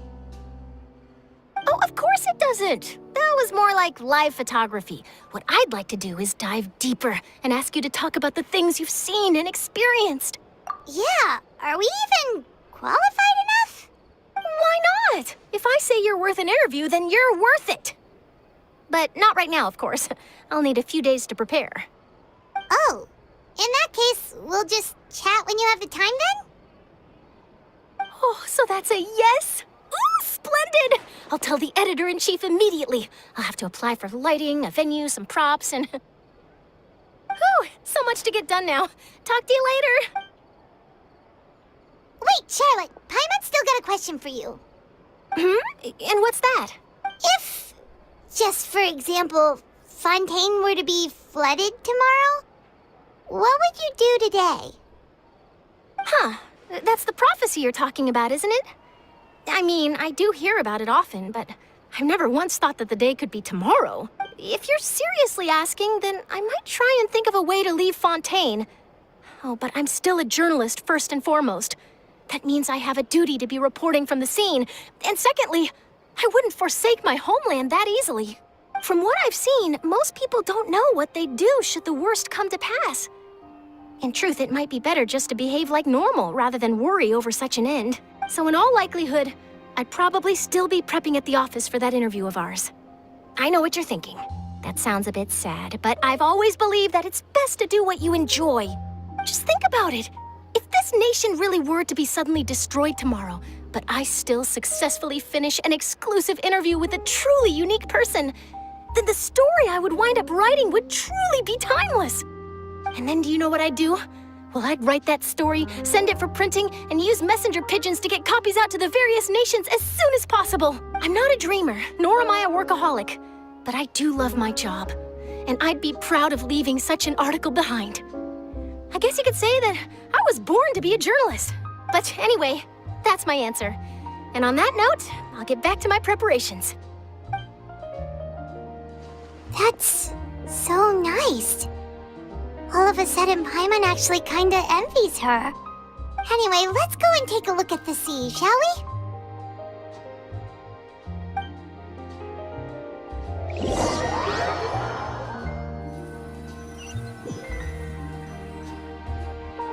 The sea breeze and scenery can be a pretty soothing combo, huh? Paimon's been thinking. If it wasn't Fontaine, but all of Tevat that would be destroyed tomorrow, where would we go and what would we do? No, Paimon should ask, if you could choose, what would you like to do?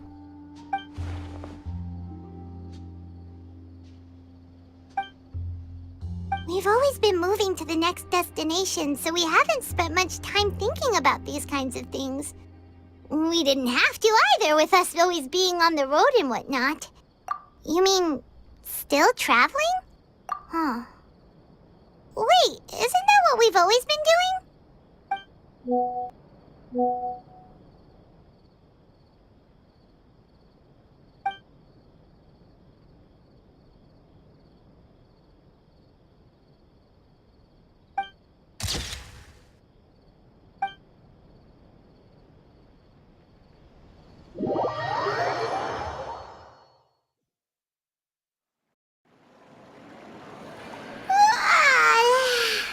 Feels like you'll grow mold if you stay here long enough. But it's still better than the Fortress of Meropide, that's for sure. It's not only damp there, but salty too. Ah, so the two of you are still here. Wonderful. Oh, you're from the Palais Mermonia, aren't you? Yes, I'm Isadora. Monsieur Nervillet sent me to look for you two before. I heard that afterward you went to the Fortress of Meropide. Not at all. I'm well aware that you're friends of his. Actually, I'm here to pass along a message from him. Yes, inside the Opera House. The Maréchaussée Phantom has declared the incident a small-scale riot. A riot? Well, that said, I don't personally think it was that serious. Lady Farina was watching a performance at the Opera House, and while she was resting during an intermission, some other audience members suddenly started harassing her, loudly accusing her of doing nothing about the prophecy crisis. And before she could respond, others started to join in. The crowd continued to grow, and protests against the Hydro Archon started to break out. So people have started to put the blame on Farina. Guess they finally found an outlet for the pressure they've been under due to the prophecy. I agree. People will naturally rely on gods, as is customary. But the moment people feel threatened, gods are also the first to be blamed. So what happened after that? Is Farina okay? Seeing that the situation was spiraling out of control and that further argument was pointless, she claimed that she'd gotten tired of this and left in a hurry. The Maréchaussée Phantom had their hands full maintaining order and did not catch where Lady Farina had gone. Only when things had stabilized did we realize that she had gone missing. So, you mean she's still missing? That's right.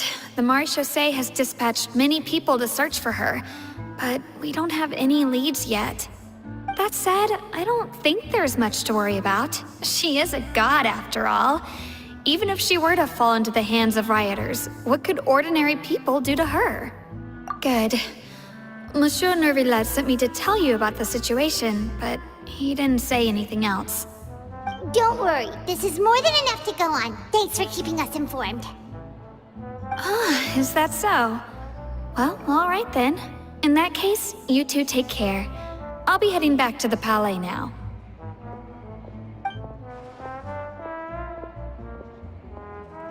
Well, sounds like we should hurry over to Poisson then.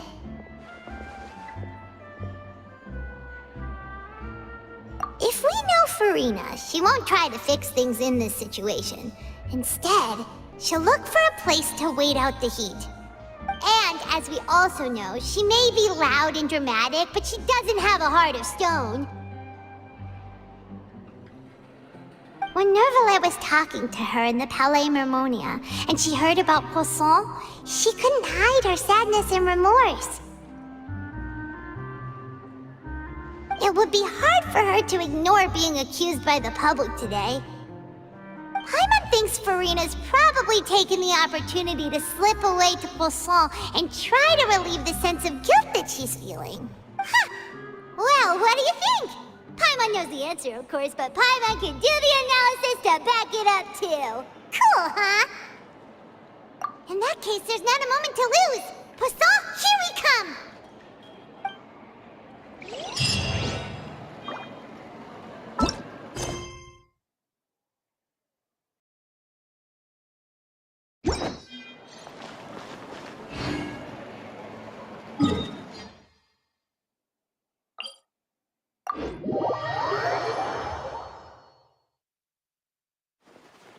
This place looks deserted. Guess all the survivors must have evacuated already. All that's left here are signs of devastation. Could Furina really be here? Let's try to find her as soon as possible.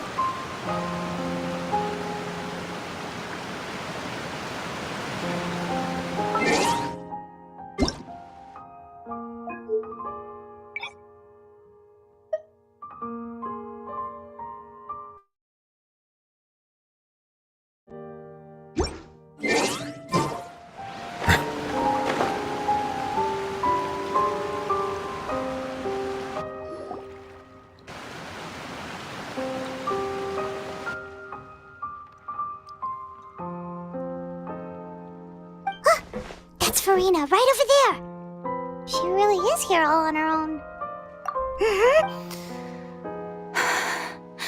Should I just give up? This is all meaningless. What was meant to happen did happen after all. Everyone's dead. I'm sorry. I am so sorry. Give up, Furina. There's no point in holding out. I'm sorry, but what can I even do other than to repeat meaningless apologies over and over? Who's that? Don't worry, Furina, it's just us.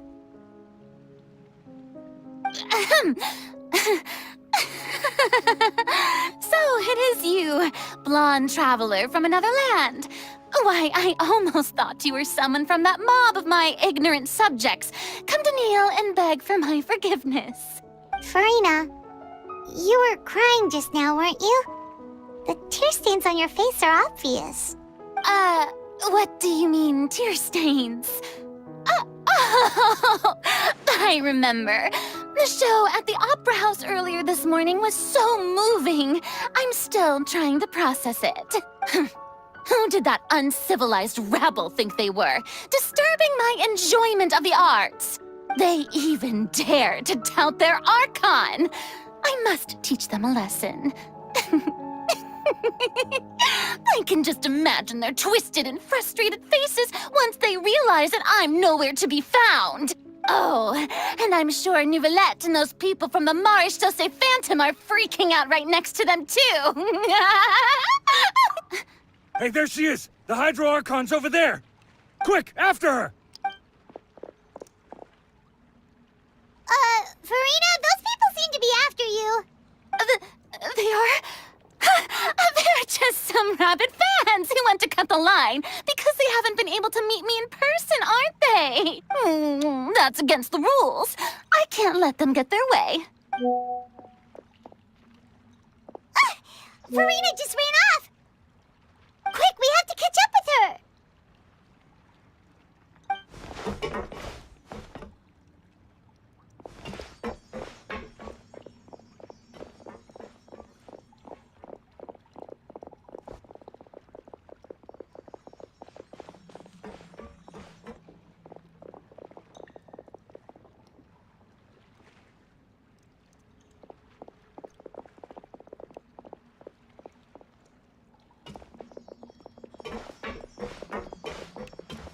This should be the place, right? Hey, Furina!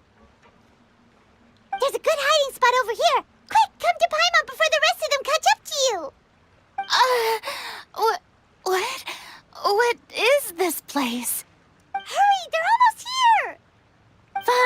Fine, I suppose haste is warranted.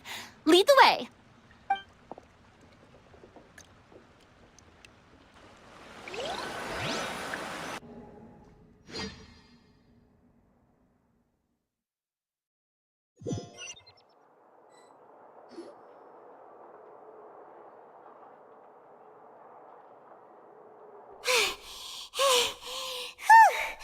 Paimon's exhausted.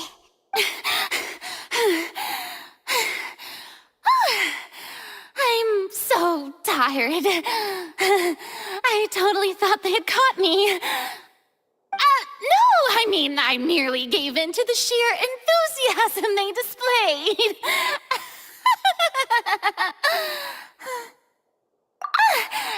You're right. Yep, that's a good girl. What's happening? The ground's shaking. Is it an earthquake? Yeah, a quake of this kind preceded the flooding in Poisson, didn't it? It can't be. It's happening again. Well, there's no need to worry too much about that. Neverlette's made some emergency plans, so the evacuation should go a lot smoother this time. Yeah, I hope you're right. But the people of Poisson, they've already...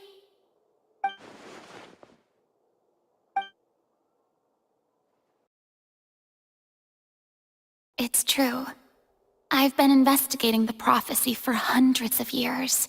I once had informants all over Teyvat, searching for clues and feeding information back to me. I've tried all kinds of ways, too, to hold back the sea. Anything to keep the coastline from advancing. But all my efforts proved to be futile in the end. Really, the truth has been clear to me for a very long time. We cannot make an enemy of the divine. No matter what we do, the will of the heavenly principles will have its way, and the prophecy shall be fulfilled. Give up. I do love the sound of that phrase. It would mean finally coming to terms with fate, but also for me to finally be free.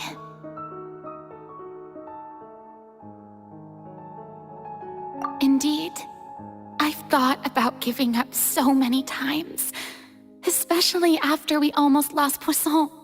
Fate is really unreasonable, isn't it? It has no heart and obeys no rules. The prophecy has only just started to come true, and so many people have already lost their lives. But just now, it all became clear to me. I still don't have the right to come to terms with fate on behalf of everyone else. As long as the final moment hasn't come, it's still not too late. Don't worry. I will keep hope alive for everyone until the very end. Well, that's enough for now. I got the impulse to play the stricken maiden, but honestly, considering my rank and station, that wasn't a good fit at all. Don't take any of what I just said seriously. How could I possibly let Fontaine fall to the whims of trivial prophecy? Come on! Paimon could have sworn you were actually being honest just now.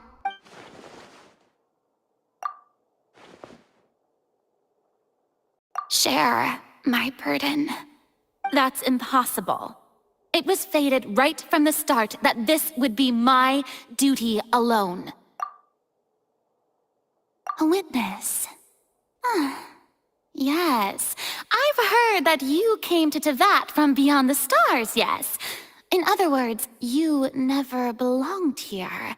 And if Teyvat is, in its entirety, a show on a stage, then you're just a spectator, aren't you? If that's the case...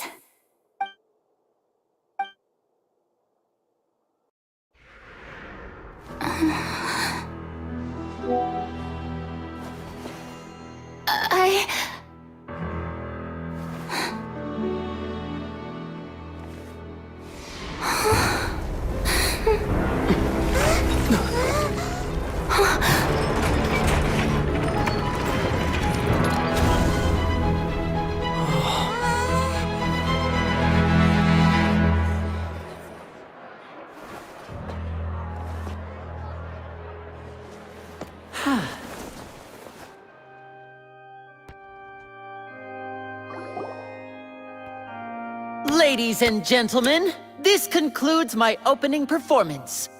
Now, without further ado, we may proceed to the trial of our god. So this is what it is. Yes, you deserve praise for the effort you took to raise the dramatic stakes. Do not forget, however, that I am Focalors, the god of justice, the embodiment of justice itself. Does it not strike you as even the least bit absurd to bring the very concept of justice to trial? May I interpret these words as your refusal to stand trial? In that case, you will have the opportunity to defend your honor through a duel. You would draw your blade against a god? I see. It seems like you have made up your mind.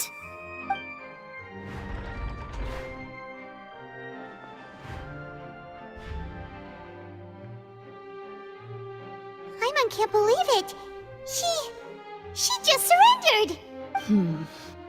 What the heck is going on? Did I just see an Archon surrender to a human? Wow, how utterly humiliating. Lady Furina, what is the meaning of this? Shh! It would seem that there has been a misunderstanding. To be clear, the raising of both hands is not always an indication of surrender. Looking for excuses again, huh? I raised my hands just now to indicate my acceptance of the trial. No duel shall be necessary. I will admit that I've been running away for a long time. I'm sorry, everyone. I was unable to protect the people of Poisson. It is my duty to stand trial for my crimes. You are not the only ones to be disappointed in me. I, too, am exceedingly disappointed in myself. But now, it is time for the Hydro Archon to show you her courage and resolve. I, Furina, will use this trial to show the world the true meaning of justice! This time, I will protect you. Applaud and rejoice! One of the most outrageous and fantastical arcs known to the opera epiclese is now unfolding before your eyes. Mark my words, this shall be one of the most exhilarating and brilliant shows ever to grace the stage of Fontaine! The trial of the Hydro Archon, Focalors, will now begin! Woohoo! Oh, now we're making history! Why does it feel like Furina just took over the whole thing? Like, come on! Didn't she just get forced to stand trial for her crimes? Also, even though she's still acting super dramatic, she is taking this seriously this time, right? All right, then. Who will be my opponent in this trial? The court asks the prosecutor to please take the stand. Is that so? Very well. Then please speak, witness of Tivat, my accuser and fated opponent.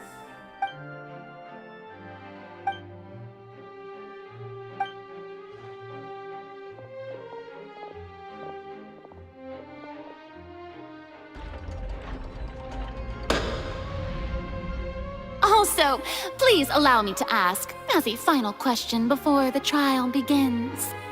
Just how much work did you do to force me onto this stage?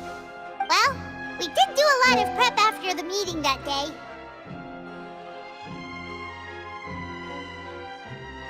I can go over the tasks assigned to the Spina di Rosula, since they were rather straightforward and easy.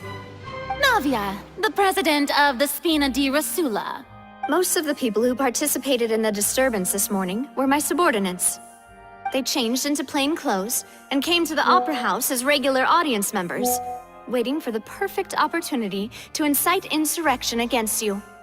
The people's resentment against their Archon has been building as more and more of the prophecy is fulfilled. A spark was all we needed to turn smoldering anger into a flame. Moreover, according to our understanding and analysis of you, when something like that occurred, you would likely flee the scene and head to Poisson by yourself. So, we arranged for a second group to lie in wait there. So, you mean... the ones who scoured the settlement for me were also from the Spina? And their goal was to force you to step into the giant magic box so you may personally participate in the greatest magic performance in all of Fontainian history. That's right. That house was a magic box, rather than someone's residence. As the super ultimate version of the setup that I used when I first performed at the Opera Epiclese, the volume of the box was increased by a whole order of magnitude, and the distance it traversed was the entire gap between Poisson and Areneas. Its cargo, of course, was an Archon instead of a human. My thanks, Farina. Without your help, we could never have pulled off such an extraordinary performance. You're welcome? Of course, this performance was only made possible with Father's support. The House of the Hearth spent a massive amount of labor in Mora to pull this off. We had to select a location, construct a giant magic box, dig a tunnel, and open up a path through the water. It was a lot of work for all of us. So, in other words, the earthquake that we felt within the giant magic box was just a normal tremor from the transportation of the whole house? That's right. It wasn't a sign of another disaster to come.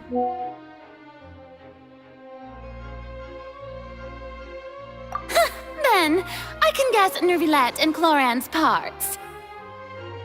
You gathered a crowd, prepared a stage, and made sure that the champion duelist would be immediately ready for a fight. Also that as soon as I appeared on the stage, the trial may commence without a hitch. Am I right? Yes, that is correct. Well, Clorand, I must commend you for your courage. Only the most outstanding champion duelist in all of Fontaine would accept a duel with an Archon without flinching. Thank you. As for you, Traveler, I suppose your role was to keep me distracted with conversation once you found me in Poisson. You'd make sure that I didn't notice anything amiss before revealing yourself as my prosecutor once we'd arrived onto the stage. Oh?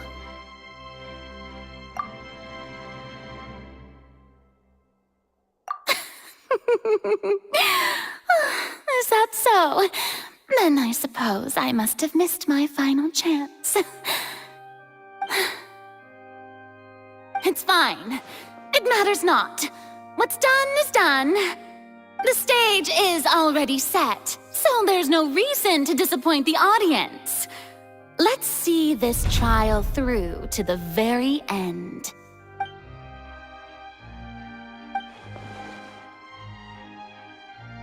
Sir Prosecutor, please allow me to pass this along.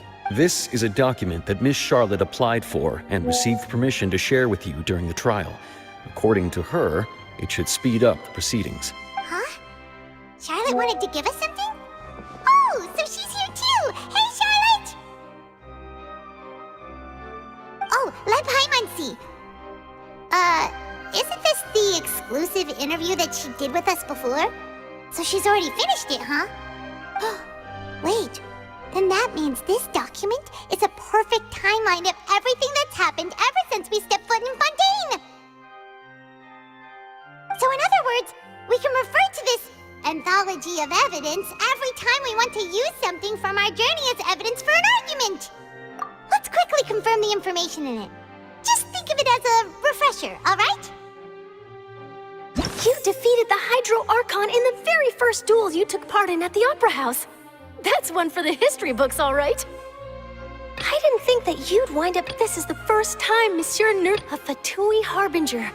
The fortress of Meripede was almost, according to Monsieur Nervilette, I nearly lost my awesome. The words of someone as extraordinary as a witch can probably only be true. The prosecution and the defense are both in position. The trial shall now begin. Oh, come on, Nervy lads. There's no need to repeat all the unimportant legalese. Just fast forward to the part where the prosecution lays out my offenses. As the defendant and the lead actress of this performance, I still haven't even been informed of my supposed guilt in all of this. Of course, it is only natural for humans to struggle to understand the actions of a god. However, you will need more than that to convict me of a crime. That's true. But my charge here is unrelated to your conduct as an Archon. Instead, I would like to charge you as a fraud who's never been the Archon in the first place. Wait, what was that? Lady Farina's a fraud? Hey, I came here thinking that we were going to try the Hydro Archon for forsaking her duty, but did I hear that right? She's not our Archon at all? Charge accepted. Lady Farina, do you plead guilty to the charge? Lady Farina. I plead not guilty. How can I be guilty? There is no way that I, Focalors, otherwise known as Farina de Fontaine, a member of the Seven and the Regina of all waters, kindreds, peoples, and laws of Fontaine, could be anything other than your true Archon. Yeah, even though Lady Farina can be rather eccentric, isn't it going too far to doubt her very identity? Yeah, I've never questioned her identity either. Sure, Lady Farina can be super irresponsible, but what grounds does that prosecutor have to make such a huge claim? I have cause to believe that common sense will prevail in this case.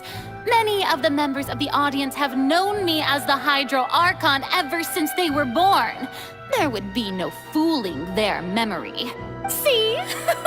Even the Oratrice has decided to show me its favor. Are you sure you want to commit to a charge that will never be upheld? If you wish to drop the case, I can promise you as the God of Justice that you will not have to face trial for making a false accusation.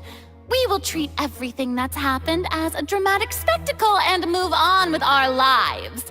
What do you say to that? Huh. An argument with near impossible odds, huh? We have to not only refute Farina's claims, but also overturn the long-held beliefs of the people. Well, I tried to give you the chance to surrender.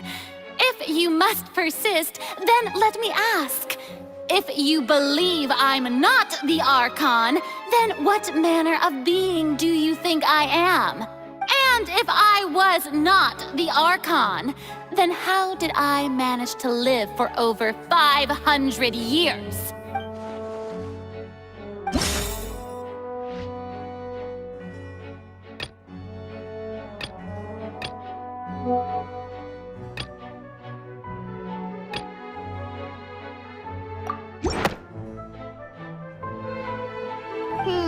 That doesn't seem...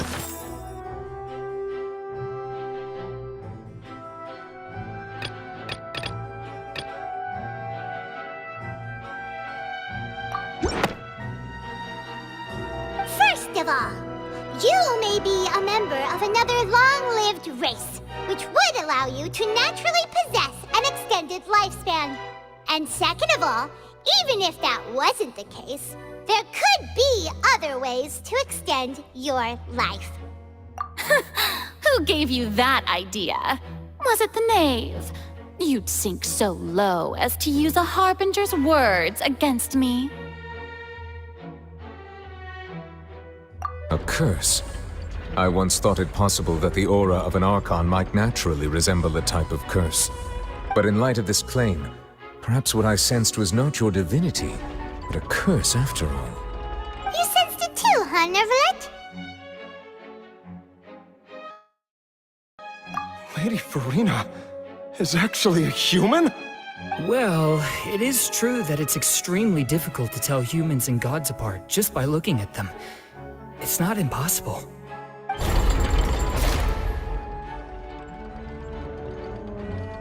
Well, don't start celebrating too early now. Even if I have been carrying a curse like you said, how does that prove that I am merely a human being? Besides, everyone knows that the main difference between a human and a god is the possession of authority. Gods can do what humans cannot. That's why they're worshipped as gods. For centuries, manifestations of my authority have served the nation of Fontaine. One need only to turn their eyes towards the Oratrice Mécanique d'Analyse Cardinal in this very opera house, or consider the indemnitium that is used in every aspect of life.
I'll begin. Just fast forward. Of course. It is only natural. That's true. But my charge here is unrelated to your conduct as instead... Wait, what was that? Lady Farina's a fraud? Hey. Charge accepted. Lady Farina.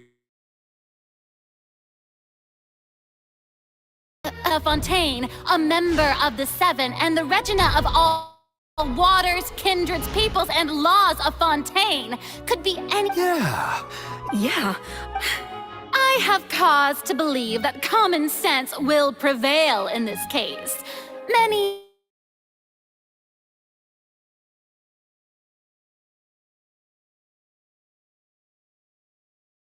of the members of the audience have known me as the Hydro Archon ever— See? Even the if you will. And if I—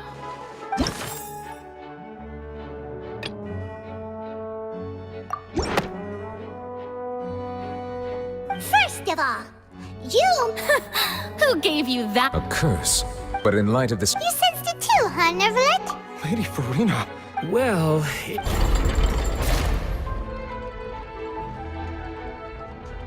Well, don't stop. Besides, for centuries, one need only to turn their eyes to—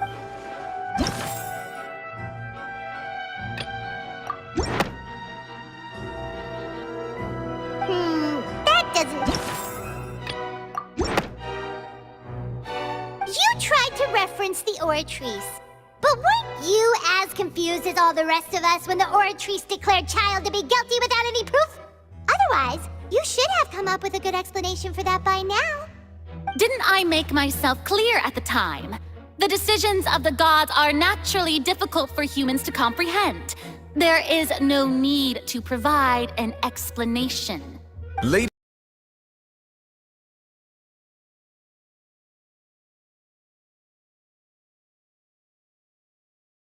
You will prove yourself unable to defend against the prosecution's charges if you continue to withhold vital information against the rules of the court. I never thought you'd use that kind of rhetoric against me. That was no trick of rhetoric, Lady Farina. I've merely reiterated the rules of the court. Rules that all should respect and follow. So, you neither knew why Child was declared guilty, nor did you understand the structure and operations of the Oratrice. Instead of having been created by you, the manifestations of authority you mentioned have been made by the real Hydro Archon, haven't they? The real Hydro Archon? Well, now you're really losing me. It is true that I did not know why the Oratrice gave out a guilty verdict that day. But the Oratrice handed out that verdict unilaterally. And it has been operating independently ever since it was first created. You can't argue that just because a divine creation is flawed, that the god behind it must also be no god at all. She's still throwing out all kinds of excuses. Seems like she's confident that we won't be able to produce proof that she has no power over the Oratrice. My power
The prosecution and the defense are both in position. The trial shall now begin. Just fast forward, of course. It is only— That's true. But my charge here is unrelated to your Instead, I would— Wait, what was that? Lady Farina's a fraud? Hey. Charge accepted. Lady Farina. Lady Farina. I plead not. There is no way that I, Focalors, otherwise known as Farina de Fontaine, a member of the Seven and the Regina of all waters, kindreds, peoples, and laws of Fontaine, could— Yeah. I have cause to believe that common sense will prevail in this case. Many of the members of the audience have known me as the Hydro Archon ever since they were born. There would be no fooling their memory. See? Even the Oratrice has decided to show me its favor. Are you sure you want to commit to a charge that will never be up if you wished? An argument with me? Well, and if I—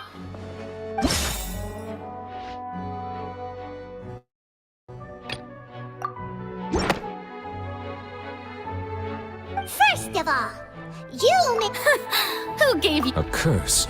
But in light of this claim— You sensed it too, Hunter. Lady Farina. Well—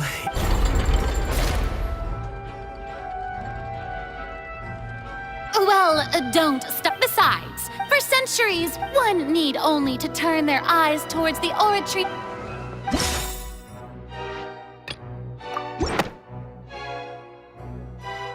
You tried to reference— Didn't I make myself clear at the time? Lady Farina, I believe a reminder of while the court is— You will prove your— That was no— So, you neither knew why child was declared instead of having— The real Hydro Archon. It is true that I did not— But the Oratrice handed out that— You can't— She's still throwing out all kinds— My pal— If that poses a—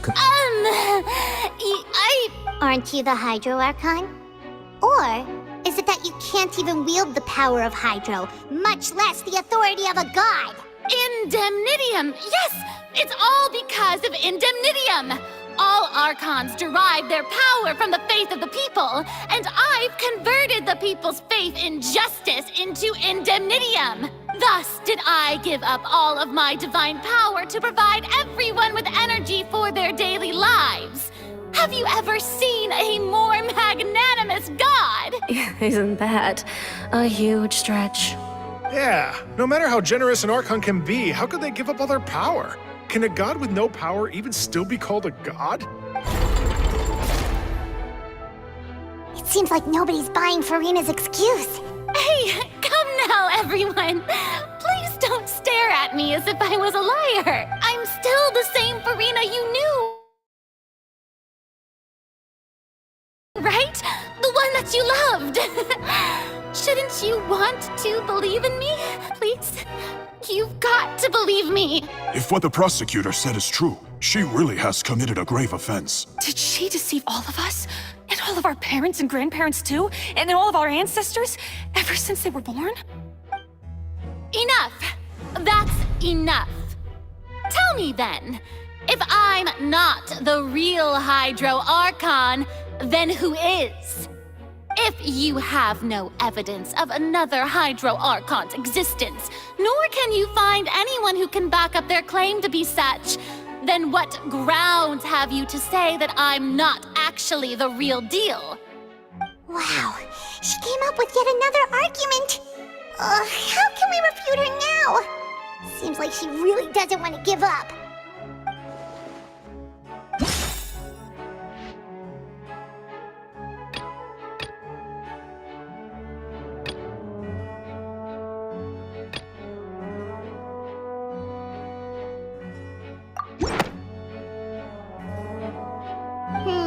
That doesn't...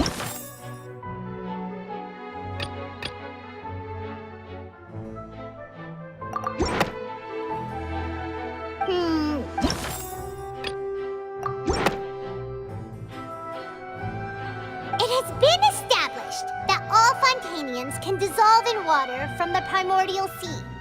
And that means... Since you insist on claiming to be a god and not a human, then there's a method that you can use right here and now to eliminate all suspicions of you being the latter. Miss Navia, please apply to serve as a temporary attorney for the prosecution before addressing the court.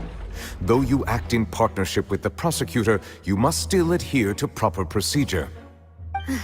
Super sorry, Monsieur Chief Justice. I swear this really will be the last time that I'll speak out of turn. Now, I've brought some seawater from Poisson. As everyone knows, a massive flood struck the area not long ago, taking many lives, including those of some of my closest friends. So, Miss Furina, would you dare to touch some of this seawater?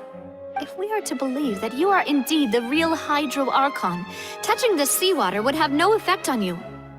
All it should do is strengthen your case. But if you don't dare to touch it, then we would have basically proved the reverse. Oh, and I must remind you that after the disaster at Poisson, nobody wants to see any more people dissolve.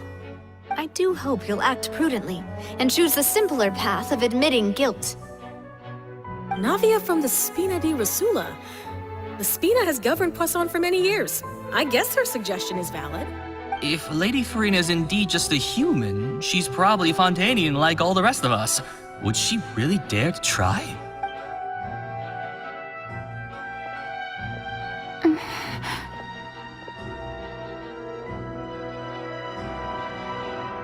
Lady Furina, this test has been unilaterally proposed by the prosecution. As it falls outside the realm of standard court proceedings, you possess the right to decline participation. Well, of course he had to tell her that. But refusing to participate is basically the same as a confession of guilt. She's just staring at the water without saying a single word. It really does seem like she's quite terrified of it. That could only mean... What's going on? Is she really planning to... that's not what we thought she would... Due to the inherent risk of the test, Lady Furina, you may... Hey!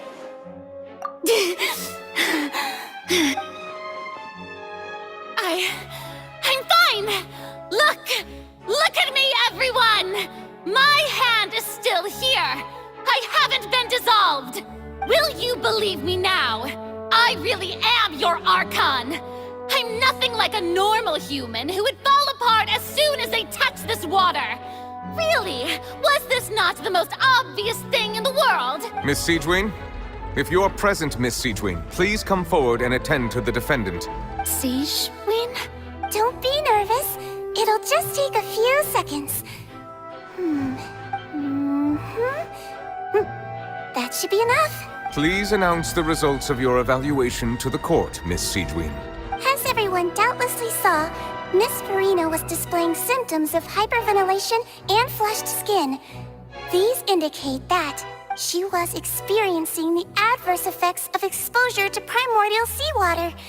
The extent to which she was affected is the same as other humans when exposed to primordial seawater of a similar concentration. Thank you, Miss Siegewin. Lady Farina, you may return to the defendant's stand. Oh, wait. What did she just say? I didn't get dissolved. Shouldn't that be enough to prove my innocence? Well, considering your tendency to run from your problems, we did originally prepare a direct sample of the seawater around Poisson.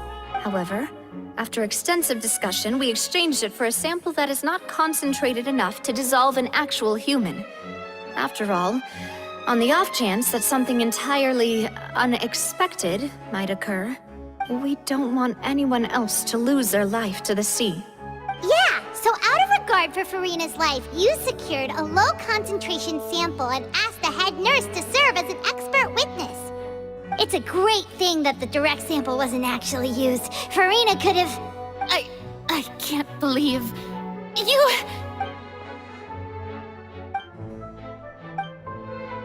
Listen to me, everyone. Please don't give me such cold and disdainful looks. What happened just now didn't prove a single thing. Think about it. How can you conclusively prove that an Archon can't also be affected by the primordial seawater? Also, if I was really just a human, why would I dare to just put my hand in that kind of water?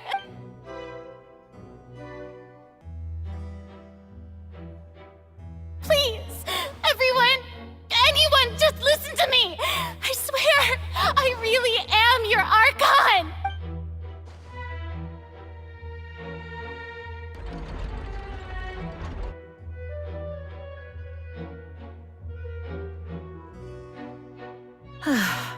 I don't think anything she says at this point will sway anyone.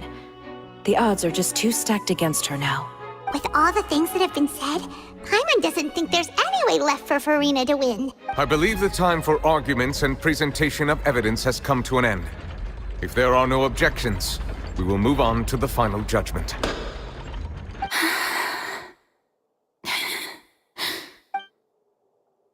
I don't think anything she says at this point will sway anyone. She's too stacked against her now.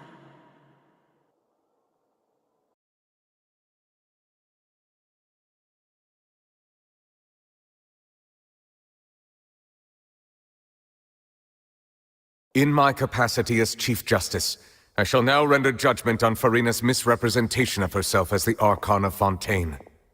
As a human who knowingly deceived her fellow citizens, Farina is... guilty.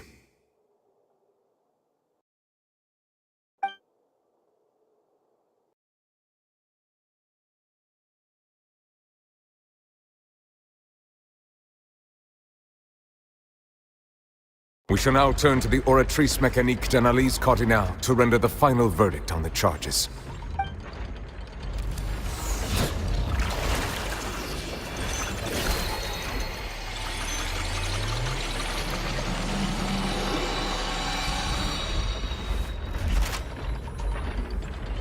According to the judgment of the Oratrice Mécanique d'Analyse Cardinale, Farina is...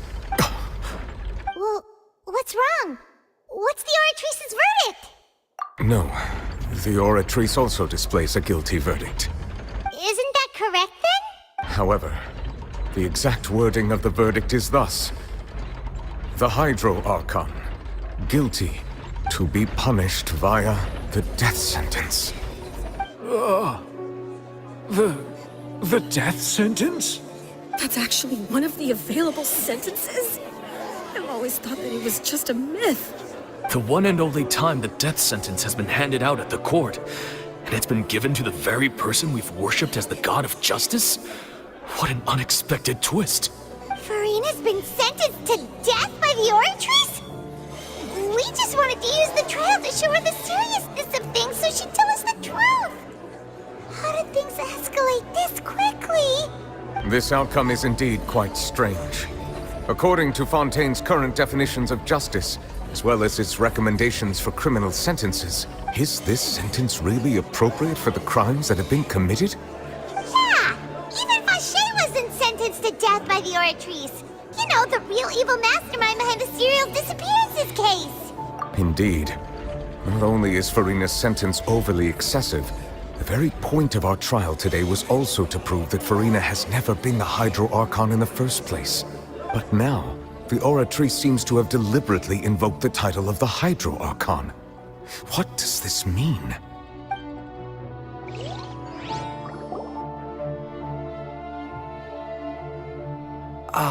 Excuse me, if I may interrupt. Is the trial still going? Fremine! Oh, you finally made it. I assume this means you've completed your mission? Mm-hmm.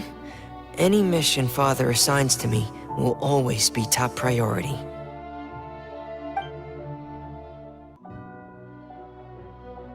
Is that the first prophecy slate? Huh.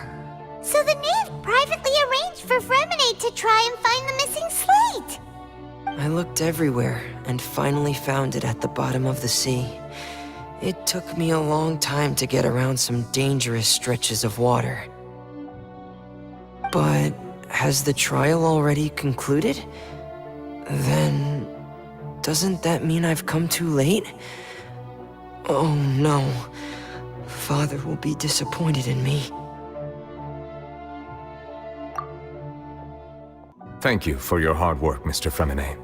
Please allow me to review the record left on the slate. Traveler, I believe that you have already seen the other existing slates. I would like you to come here and confirm their contents. Huh?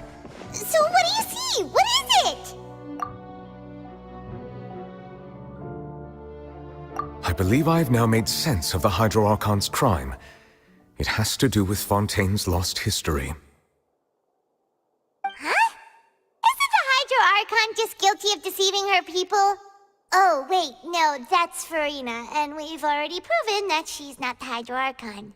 So when you say Hydro Archon, do you mean the real Hydro Archon we've been kinda talking about? In truth, everything that you've encountered in Fontaine up until this point can be traced back to the contents of these stone slates. However, I'm uncertain as to how much sense they currently make to you. Okay, let's try to recall the contents of the other 3 stone slates.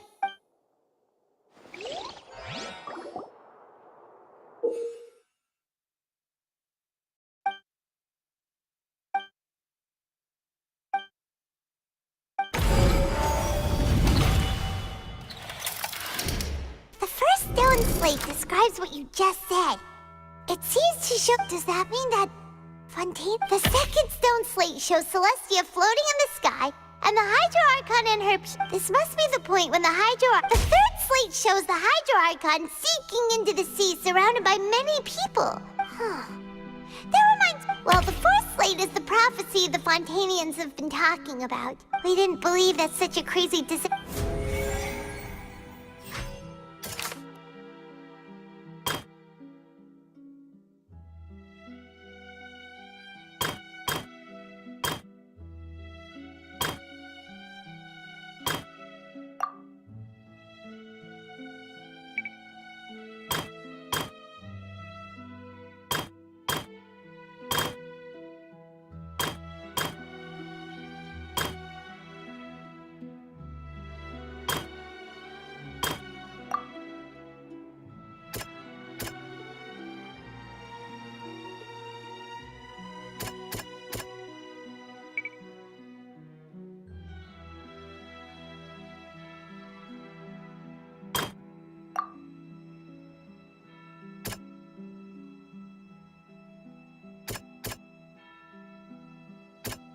That doesn't sound... The prophecy, the fortress of Mer, if we hadn't dealt with it in time, things could have gone very badly.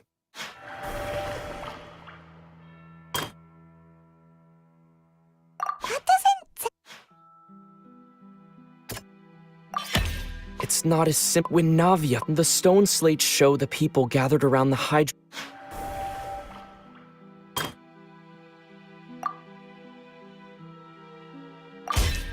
We know from... and the first... this...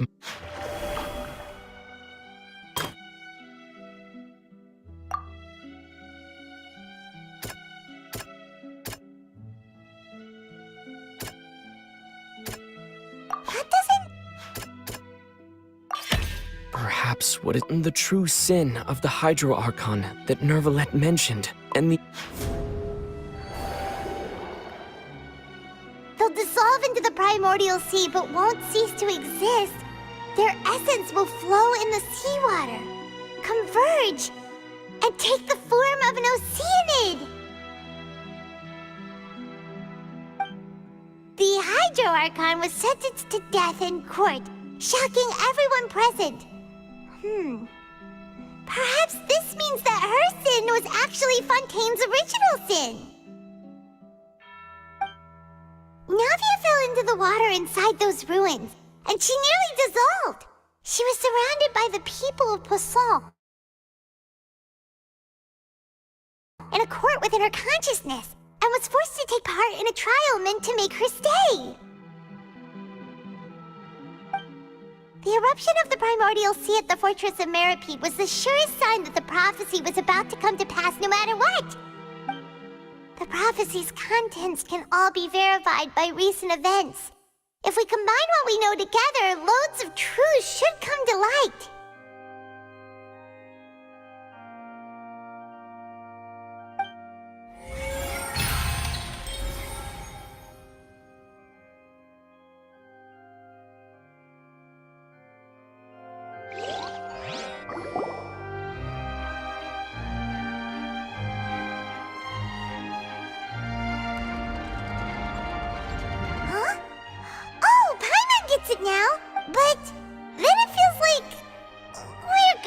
Share some truly shocking revelations. Let's hear them. Incredible. Linny, did you hear that? We're not real humans. All Fontainians were originally created by the late previous Hydro Archon, with oceanids as their basis. The evidence for that can be found in how only Fontainians could dissolve in primordial seawater, and how all the girls Vacher dissolved were also turned into oceanids. Oh, and according to Navia, when she was about to get dissolved, she also saw everyone gathered around for a trial, all of them in the shape of oceanids. Indeed. Yeah, and it follows from the content of the first slate that she probably angered Celestia by creating humans without prior permission. That could also explain why the Oratrice judged the Hydro Archon to be guilty. It's to account for that ancient sin. The Hydro Archon's true sin was creating us? And yet, after many hundreds of years, the Hydro Archon's creations have turned around to try to judge the Archon within the Opera Epiclese. Yeah, isn't the image here just like when Navia fell into the sea? So wouldn't it be trying to show the image of the Hydro Archon also falling into the sea once the prophecy has been fulfilled in the fourth slate? In the end, the people will all be dissolved into the waters, and only the Hydro Archon will remain weeping on her throne. Only then will the sins of the people of Fontaine be washed away. Did Paimon get all that right? You've made some keen deductions. I must say, given how much you still don't know, it is impressive that you've already managed to connect so many pieces of the truth. However, while you were able to decode all the information on the slates, they've also been etched with an additional layer of hidden information using a different power source. When we were at the ruins, I tried to decipher the hidden information recorded in the slates. But since we only had 3 slates at the time, I was unable to come to a full conclusion. Now that the slate collection is complete, I shall make another attempt to decipher the narrative recorded within. If everything goes well, we should finally be informed of the unadulterated truth.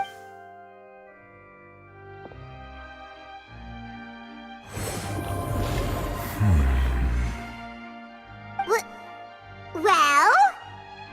Did you get it? I believe I should share this truth not only with you, but with all the people of Fontaine as well.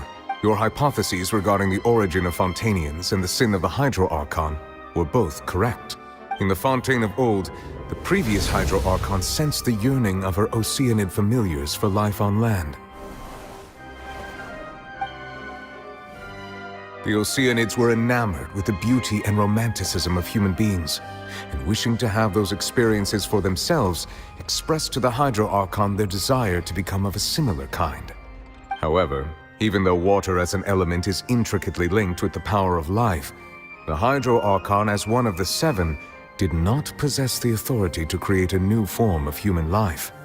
Not one to give in, she eventually found a way to create permanent humanoid bodies for her familiars by appropriating the power of this planet's primordial sea. She poured primordial seawater into the Oceanid's blood vessels, creating humanoid mimics in the process. But if Fontainians were to ever come into direct contact with water from the primordial sea, the power within their bodies would escape these artificial restraints and return to the sea. As a result, their forms would collapse, and they would be reverted to their original forms as Oceanids. Of course, the Hydro Archon never received permission from the heavenly principles to create a new human race. And thus, the Hydro Archon and all of her creations came to shoulder the original sin of appropriating the power of the primordial sea. That is the true history of how the people of Fontaine first came into being. So we were all Oceanids before we turned into human beings? That's way too much information for me. I think I'm just going to pretend that I never heard a single thing. Wait, but if that's the truth, we can't let the Hydro Archon be sentenced to death. After all, her only sin was creating us. This really might be too much information for your regular Fontainian, but it does answer a lot of our questions. Alas, your hypothesis regarding the third and fourth stone slates was inaccurate. The slates' respective positions are, in fact, correct. A key point of the visual on the third slate is how all the individuals depicted in the water are humans rather than Oceanids. They have not been dissolved, which implies that the water depicted in this slate is not water from the primordial sea. The nation of Fontaine is the nation of Hydro, as well as the nation of trials and justice. Instead of being the literal element, the water in the scene symbolizes judgment and justice. You may also recall Navia's experience. When she fell into the sea, her consciousness was surrounded by that of many others who intended to hold a trial to determine her fate. Therefore, the meaning of the third slate is that the people of Fontaine shall try the Hydro Archon at the court of justice. Yes, it refers to our present situation. I think I'm following now. So, what you're saying is, even though we decided to put on this trial to avoid fulfilling the prophecy, in truth, everything we've done has happened exactly as the prophecy foretold. So now, it seems, we're the ones making sure it comes true. What should we do? Huh. No matter what, the prophecy will be fulfilled. Is this what it feels like to be a prisoner of fate? If that's the case, does that mean the scene in the fourth slate will also be fulfilled soon? Traveler, I would like to point out another small fallacy in your deductions. About the fourth slate, you probably thought that the eruption of primordial seawater beneath the fortress of Meripede served as the surest sign that the prophecy was about to come to pass, yes? However, I believe that rather than being a sure sign, that eruption could in fact only be a small warning of something far worse to come. As for the root cause of the catastrophe, I believe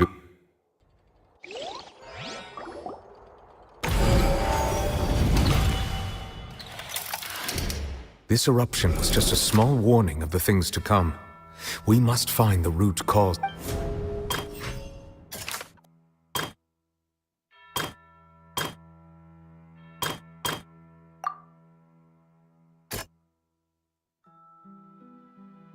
That doesn't...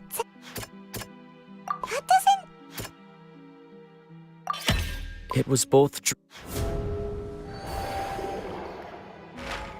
If we're talking about a true culprit, that could only be that thing inside the primordial sea, right? The truth, the original sin, the trial, and the root cause of the disaster.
That was way too close!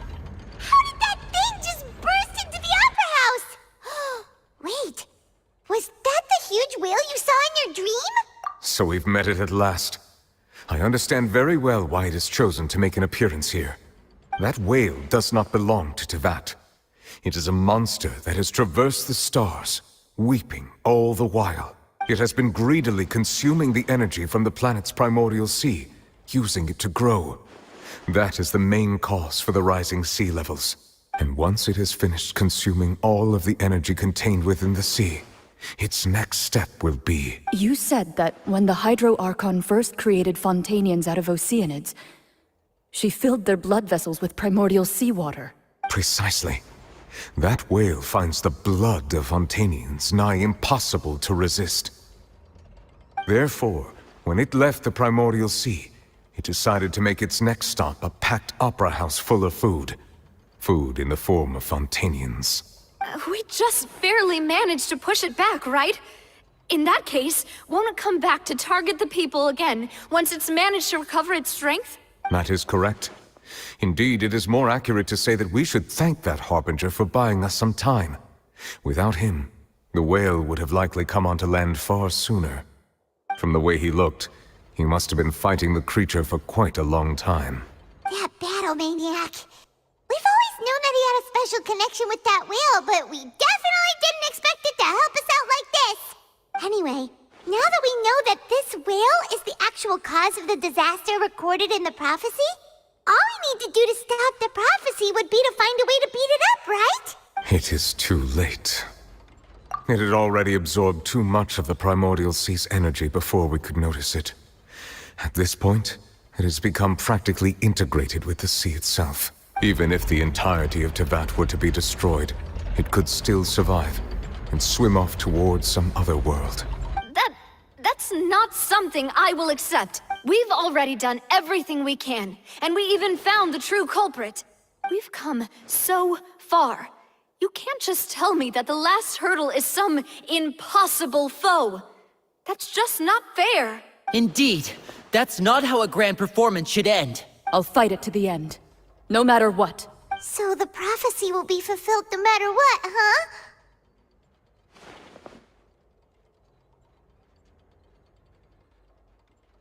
The prophecy, yes, what has been prophesied will be fulfilled.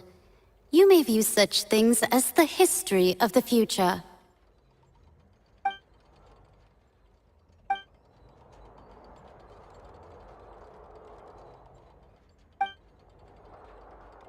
Just as prophecies are usually only the future as seen from the perspectives of the gods, could things be happening in hidden corners where the gods' gaze does not fall?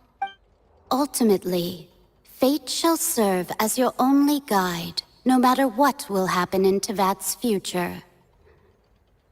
All you need to do is to play your part.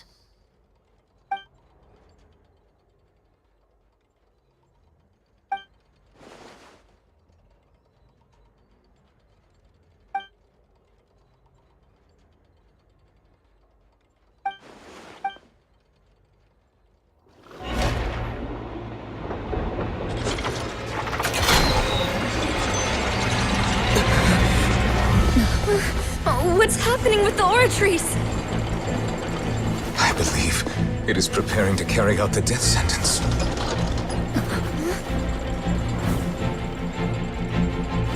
Furina!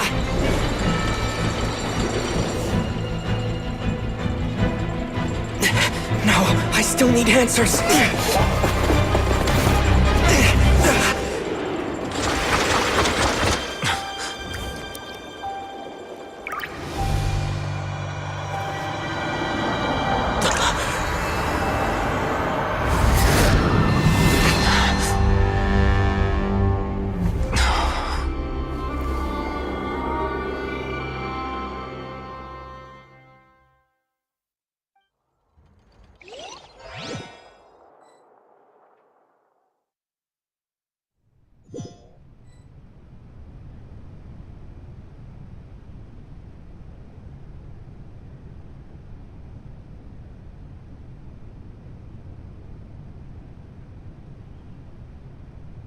You...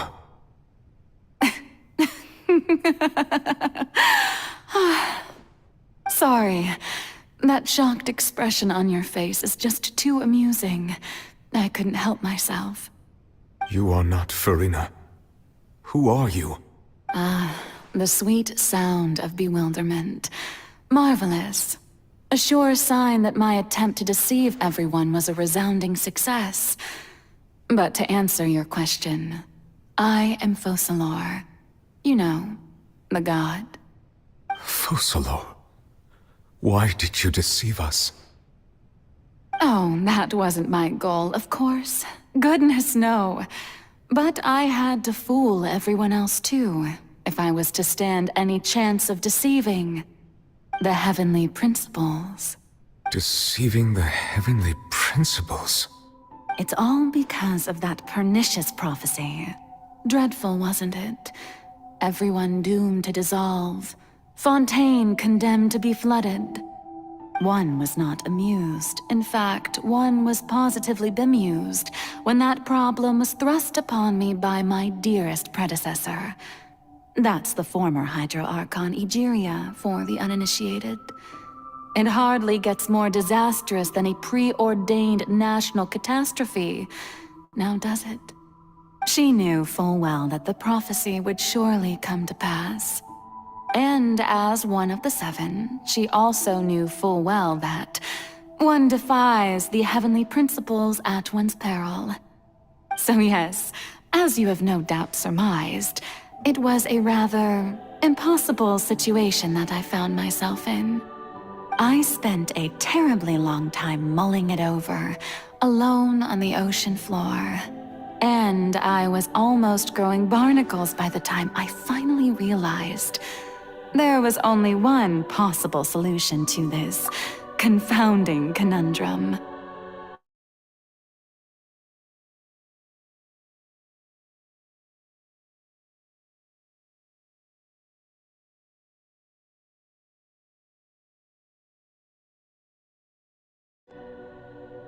I had to outwit the heavenly principles, allow the prophecy to be fulfilled, ostensibly at least, while saving everyone at the same time.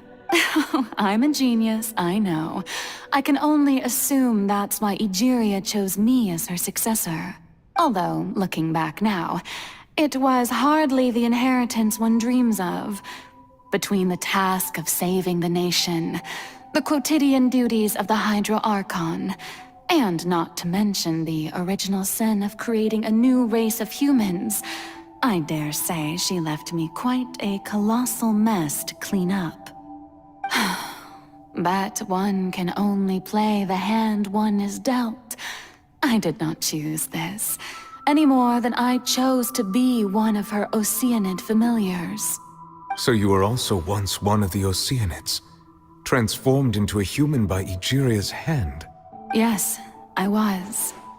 I always dreamed of becoming human. And I still do, even now.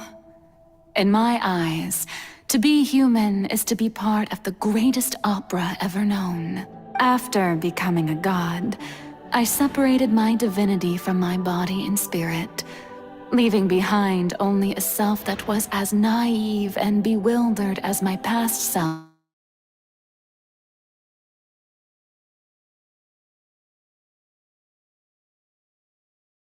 And the human counterpart I left behind, I named Furina. She could feel joy, sorrow, and everything in between. She could be as vain and conceited, or as meek and vulnerable as she wished. Her strengths were of a kind only a human could possess, as were her shortcomings. But in my eyes, Furina's humanity was what made her perfect. She was perfectly human in every way. The person I always wanted to be. Anyway, so then I cursed her. All part of the plan, of course. The plan to deceive the heavenly principles. Do you still remember the final scene of the prophecy? The Hydro Archon alone, weeping on her throne. In order that the prophecy might appear fulfilled, I invited Furina to be an actress, to play the part of the Hydro Archon in the prophecy. Under the curse I placed on her, so long as I, Focalors' divinity, continued to exist, she could not die. But nor was she free to live her life in the pursuit of happiness. Instead, she was forced to take the stage in the opera house, to embrace the role of leading lady, to forever play the part of the god from the prophecy, all to create a deceitful appearance of that prophecy coming to pass. I suppose now you probably understand why your court is called the Opera Epiclese. But Furina is only human, isn't she? Even though she has had a long life, her mind is no stronger than that of any other ordinary human being. I cannot begin to fathom what she has had to endure. It must have been torture for her. It has indeed. And although she is, in a sense, me in human form, I most definitely owe her an apology for it. It's been 500 years, and all along, she's been playing her part in the most unimaginably long, unbearably lonely, and agonizingly painful opera of all time.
or my august self, but I must ask you to keep to the rules.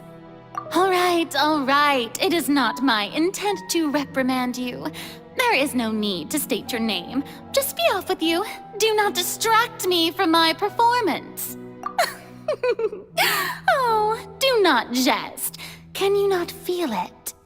I am Focalors. The eyes of countless Fontainians are upon me. I must, at all times, display the utmost elegance and nobility.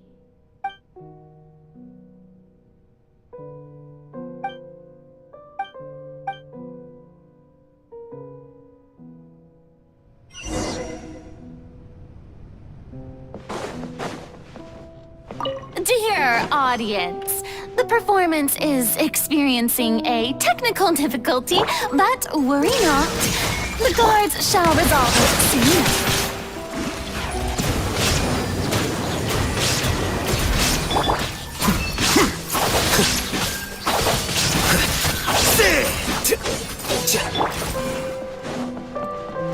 Hey, what gives?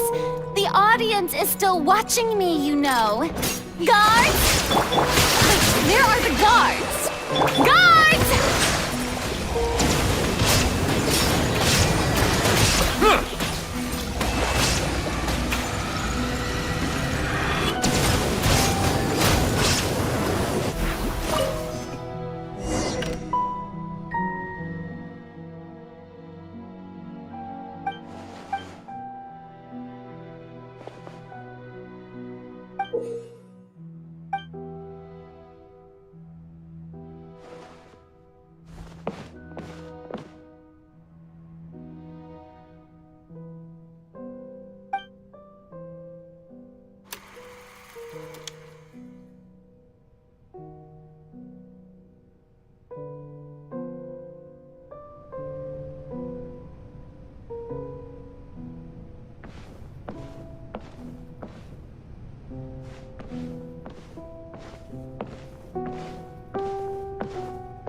Farina.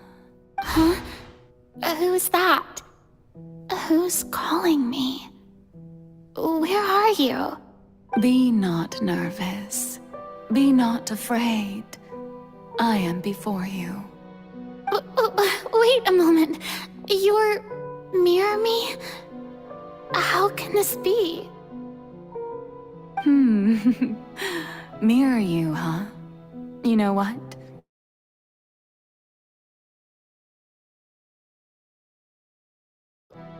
What do you wish to say? The prophecy. What prophecy? Wait. I know. I don't know why, but it's in my head somehow. The people will all be dissolved into the water.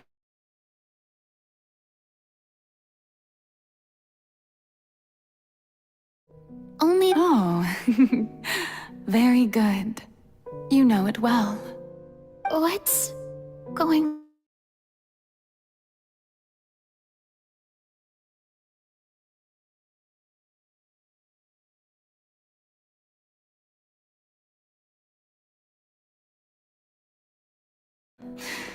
Yes, it will. And that... But doesn't that mean everyone will die? I'm a Fontainian just like them. Will I dissolve too? Oh, don't worry. Magical meetings exist in this world precisely to give people a chance to turn things around. It is the reason why you met me today. I will tell you how to save everyone, but you may have to suffer somewhat. Oh, so there's still hope after all. Goodness, you frightened me. You spoke so much and with so much certainty. As for the suffering, well, I will admit that the first thing that came to mind was, why do I have to be the one to suffer? But if the prophecy will come true, I'll also die anyway, right? So, if I've already met you as my magical meeting in this world, if there were scales, with all the people of Fontaine on one side, and my pain on the other, is it not obvious where the scales should tilt? You truly are the perfect human, my ideal. I suppose this would also be the justice that belongs to you. Huh?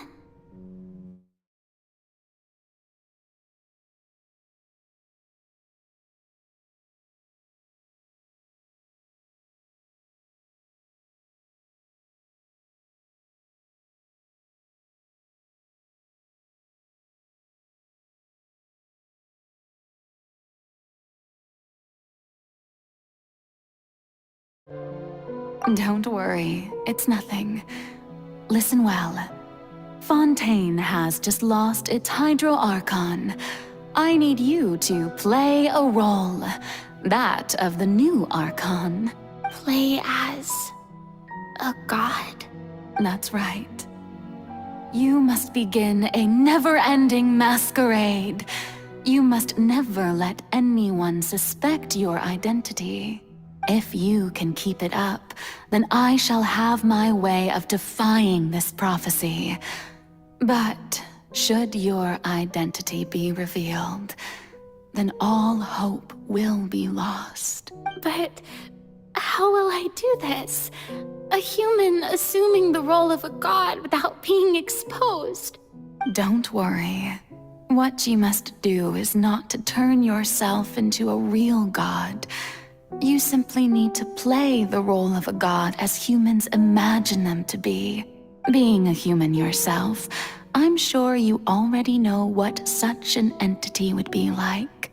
Remember, your true challenge will not be pursuing divinity, but contending against humanity. I'm still not sure I understand, but I'll try. I'll try to do this. So, how long am I going to have to play this role? To accomplish this mission, you will have to stay on the stage for many, many years. You will endure and not grow old until your task ends. But I promise you, all will eventually end in a magnificent and dramatic trial, and everyone will be saved. A trial, huh? How exciting.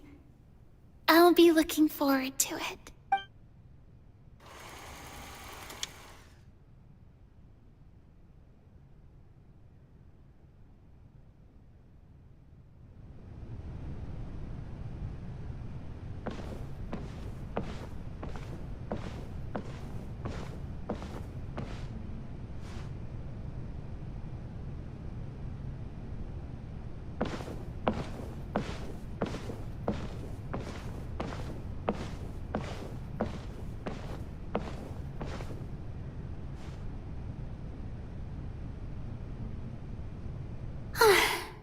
The Maison Cardinalise has announced my accession, but this is my first time facing the people. What should I say to most appear like a god? To be honest, I still don't know. Perhaps I should first try to act natural. Ladies and gentlemen, good evening, and welcome to the Opera Epiclese. I'm sure you've all heard about how I have taken on the role of Hydro Archon. Indeed, I am Verena de Fontaine, your new Archon. In truth, I know little about becoming a nation's new god, but it will be my honor to guide you all. As the god Focalors, the god of justice, I shall do all within my power to lead you into an age of fairness and justice. Once again, thank you all for coming. If you should have any questions or suggestions, please send them to the Maison Cardinalise. The future of Fontaine will require us to work together, after all. This should do it. I thought I might stammer, but thankfully, I was able to convey my thoughts just fine. Okay, and next. That's the new Hydro Archon. Is this some kind of joke by the Maison?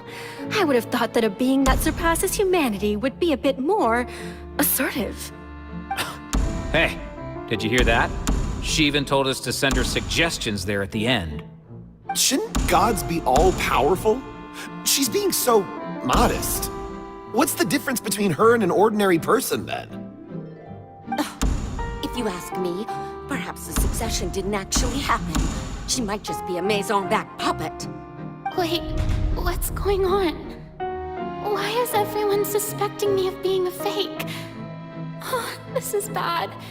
If I get exposed here, there'll be no saving the people from the prophecy. Right. Mirmi said that I just need to play the role of a god as humans imagine them to be. Calm down, Furina. Think. What do the people want? How would they imagine a god to speak and act? Assertive, with a strong sense of presence. One who can dispel all doubt. That is the character I'm fated to play.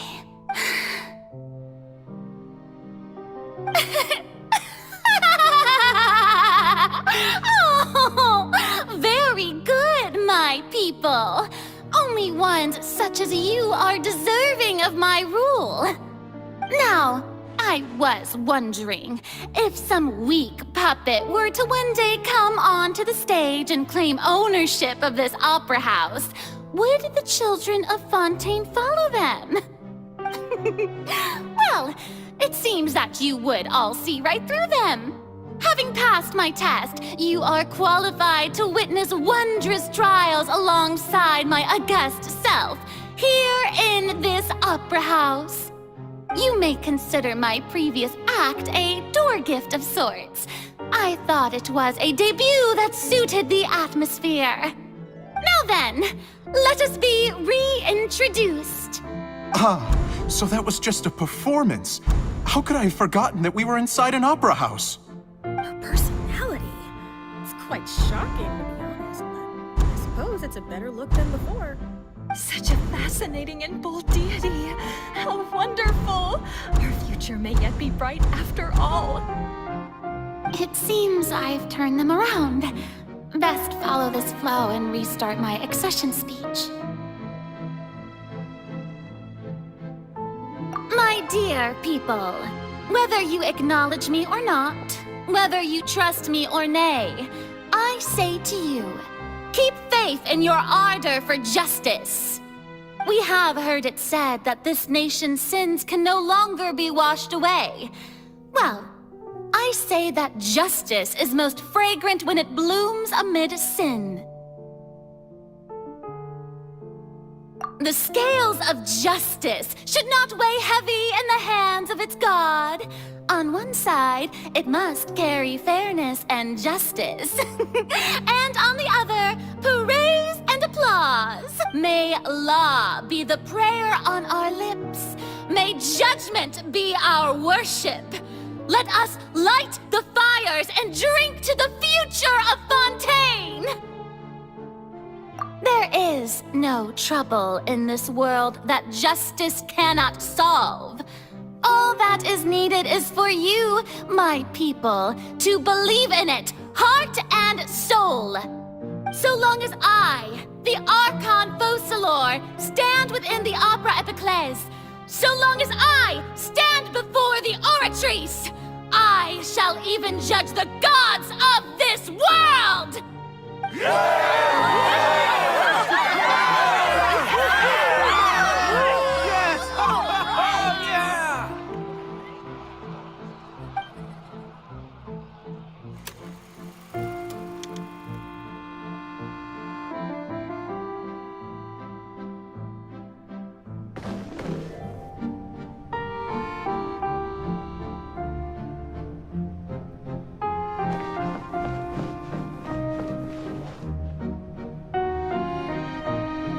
Lady Furina, here are today's case reports, as well as a summary of the follow-up for your perusal. Come now. Was I not just at the Opera House in person? Leave these kinds of things to Neuvillette. Besides, none of these trials were the one that I'm looking forward to the most. If I may be so impertinent, what kind of trial are you truly looking forward to? A magnificent, dramatic, and wondrous trial. A trial to end all things. How could you hope to understand? That's true, I fear I lack the ability to grasp your divine thought, Lady Archon. No need for fright, and do not take what I said before.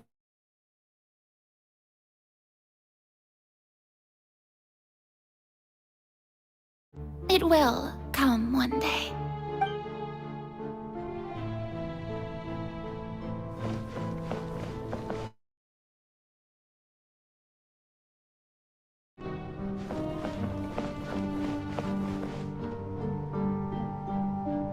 Lady Farina, I don't know what to say.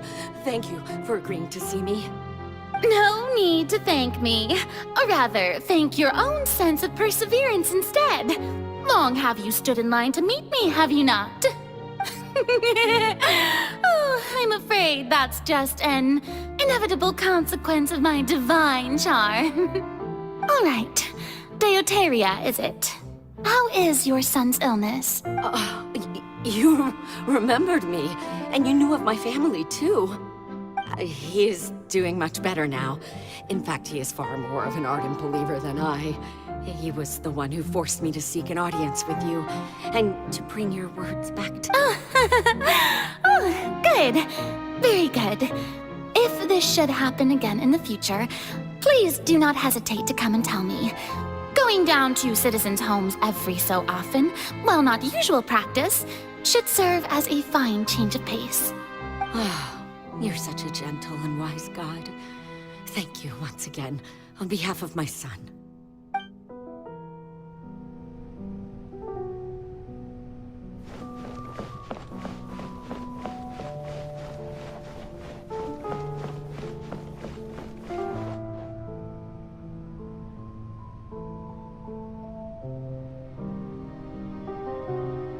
Lady Farina, here are the latest hydrological reports.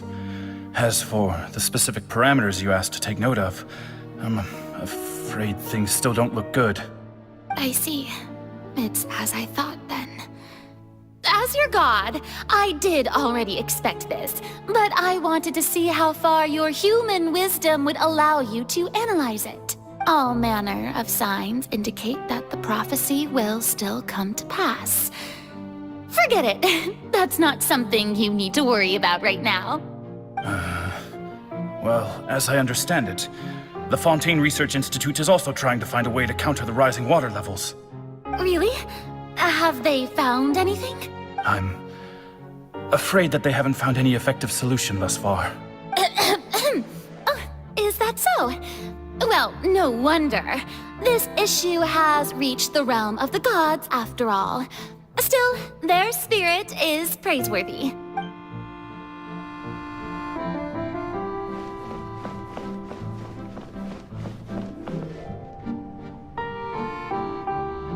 The day is finally over. I haven't had a moment to breathe this whole time. But it's good to see that everything's getting on track. There are no longer any voices of suspicion. Maybe this is fine. I just need to keep going, and everyone will be saved. All right, Farina, don't think too hard about this. You need rest. Tomorrow's a new day.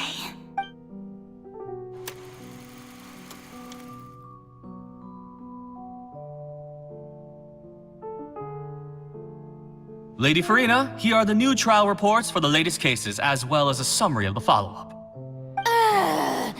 There'll be no need for that. I've seen them already. There's no need to go back over scenes I've witnessed in person before. Lady Farina, I've waited so long for this chance to see you in this manner. Indeed, my dear, loyal citizen. This joyous moment is an honor for us both. Lady Farina, we're detecting significant hydrological anomalies near Poisson. Understood. Keep monitoring. Keep me informed should anything come up at the Institute.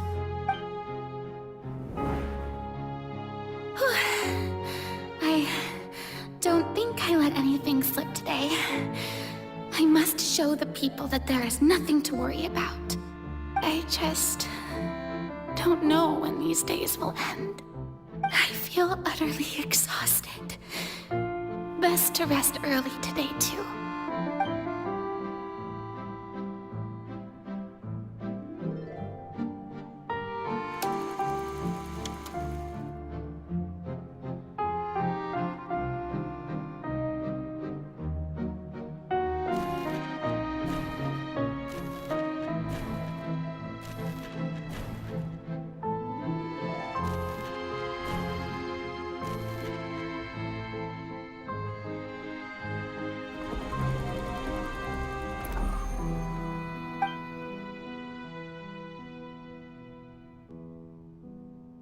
Lady Farina, it's like a dream being able to speak with you up close like this.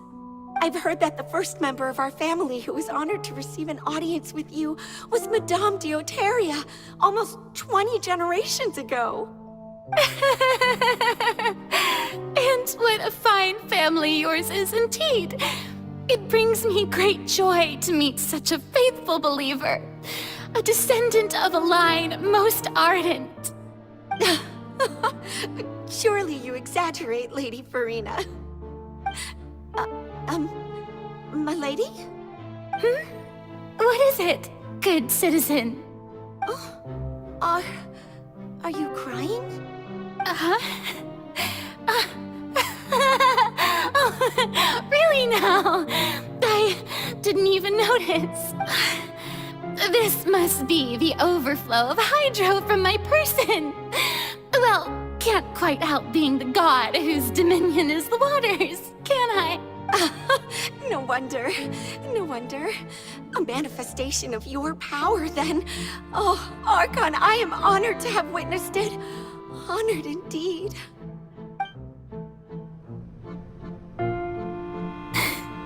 So interminable.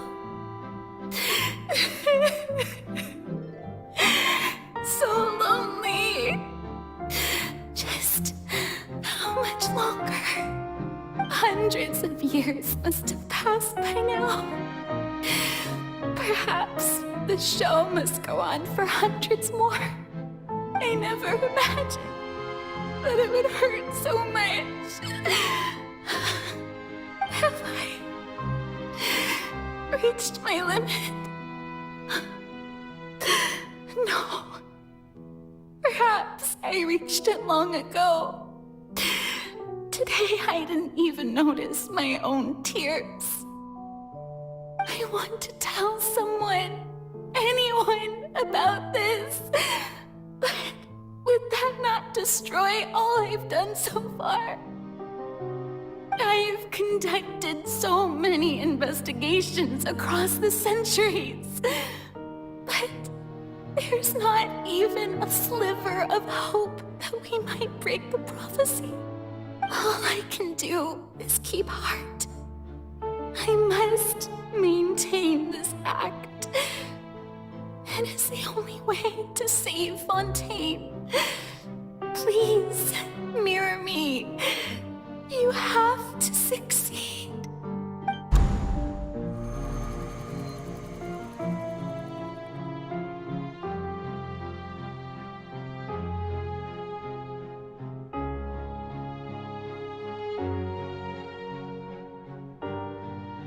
Farina, you don't have to shoulder this burden alone. Although I don't know what you might be keeping from everyone. Your people are more than willing to share your burden with you.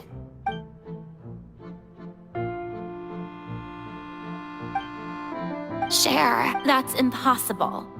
It was fated right from the start that this would be my duty alone. But even if your burden doesn't need to be shared, you can still choose to confide in someone. Just share it with me. I'm what you'd call a witness. A witness? Yes, I've heard that you came to Tevat from beyond the stars, yes. And if Tevat is, in its entirety, a show on a stage, then you're just a spectator. If that's the case... He's right. I could confide in him, couldn't I? But if things don't play out as expected, the people of Fontaine will be the ones to pay the price. No, Furina. You shouldn't be selfish. But what if it's really alright?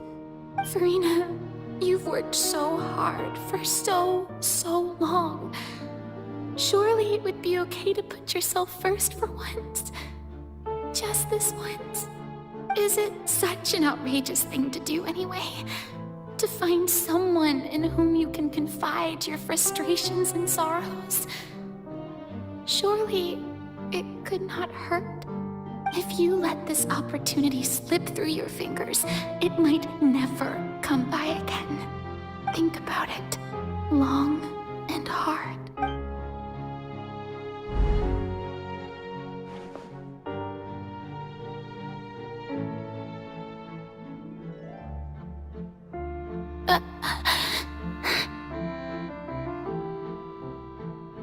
No, I have nothing to say. I am Furina, the Archon of Fontaine. Everything will surely get better. All you need to do, dear spectator, is to witness my performance until the curtains fall.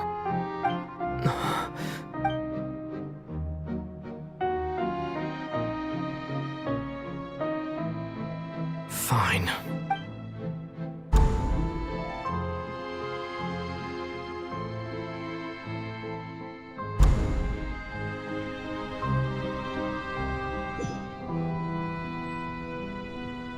So even Furina doesn't know the truth? You've never once let her in on the full plan? Yes, it had to be done. To deceive the heavenly principles, you must first deceive yourself. She did very well. If she had let her resolve falter even once in these 5 centuries, Fontaine would have been doomed to the most tragic fate. It seems that trusting humanity was the right decision after all. I believe that I understand how your deception works, but that is only half the truth, is it not? How would you build on this foundation to save the people of Fontaine? That is the most important thing. Ah, good. Of course, the Iudex of Fontaine has pinpointed the crux of the issue. I'm sure you've long sensed that the Oratrice is no simple machine, yes? I've always suspected that it had its own consciousness. And Linny did mention that he heard a human voice within the core chamber. It now seems that that person was you, hidden within the machine all along. Am I right? And then I became one with the Oratrice, taking Fontaine's gnosis with me. Yes, it would seem so, wouldn't it? Alas, your understanding of this device still lacks sufficient depth. In truth, it is no enactor of justice. It is, in fact, a device created to kill the god of justice. I beg your pardon? Oh, you have it. And to be more precise, not only will the Oratrice take down the god of justice, it will also take down the divine throne upon which she has been placed. I mean, did you think I would be the sort to enjoy peaceful repose while Furina suffered? My work over these last 500 years has been to constantly accumulate indemnitium within the Oratrice. But really, Some have already discovered that only a small fraction of the energy generated by the device was ever used to provide power to Fontaine. The vast majority had to be, accumulated to enact this death sentence. It was all a part of your plan, then? Both the trial and the sentence? Indeed. This power, accrued over 5 centuries, could have sustained Fontainians for millennia, had it only been used for that purpose. Almost all of it has now been stored within the oratories, but only power of this magnitude could hope to destroy the Hydro Archon's divine throne, shaking the rules established by Celestia, and breaking through the institution that is the Seven. So the Oratrice's call for death was for neither Furina nor Focalors, but for the Hydro Archon. The destruction of that divine throne. If I do not misunderstand your intent, you must be... returning what's rightfully yours to you, of course. In other words, this was all done to return the authority of the Hydro Archon to the Hydro Dragon of this planet. But...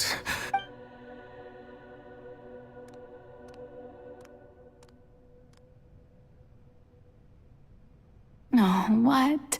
Getting sad again, are we? The authority of the ancient dragons shall soon be yours once more, O Hydro Dragon Sovereign. And this is the face you make. all you've done throughout the years is just so you can sacrifice yourself at the very end. I've never quite seen it that way, you know. Even now, I'm quite pleased at how well my deception worked.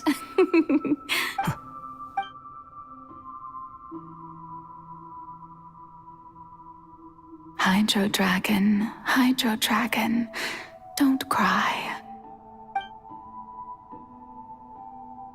I must say,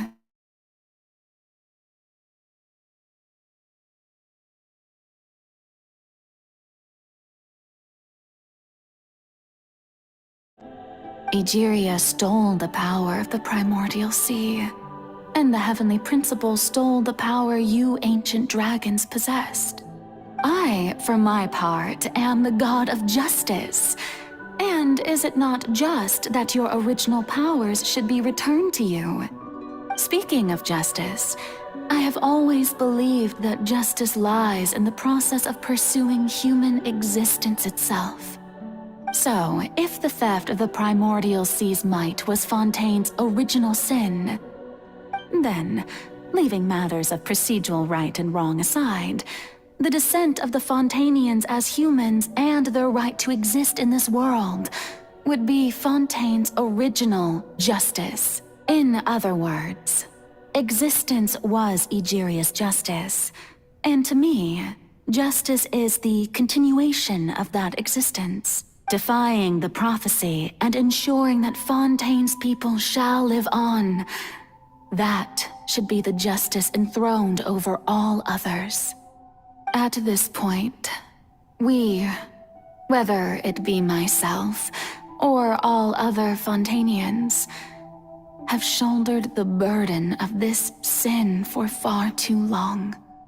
Iudex Nervillet, the highest judge in our land, when you regain your full power as an elemental sovereign, what verdict shall you pass upon us?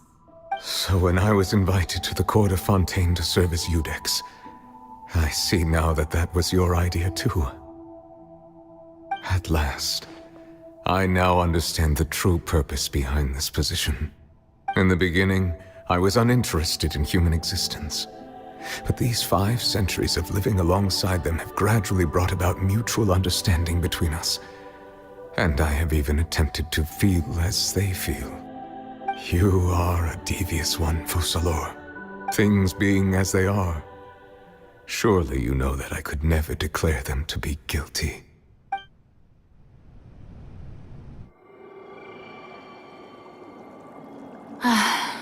The hour of my execution is almost here. For the sinner, the curtain call has come. I know I may not sound it, but faced with death, I find myself a little afraid. Perhaps this is one thing both gods and humans have in common.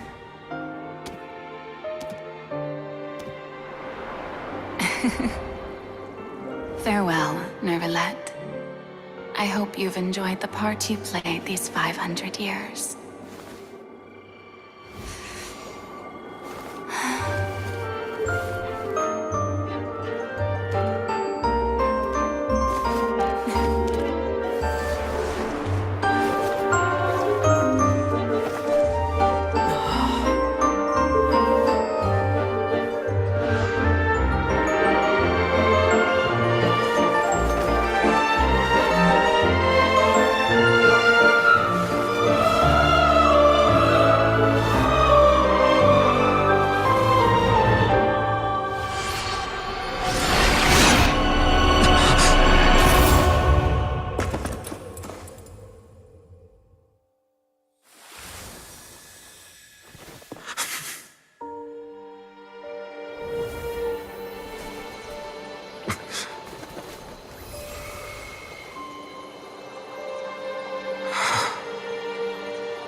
Judex Nervalette, hereby declare,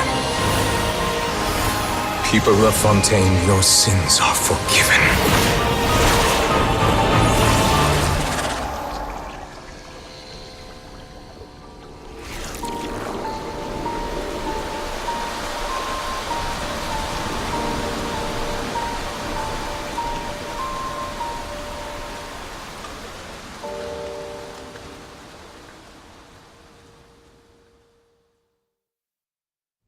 Melusine's...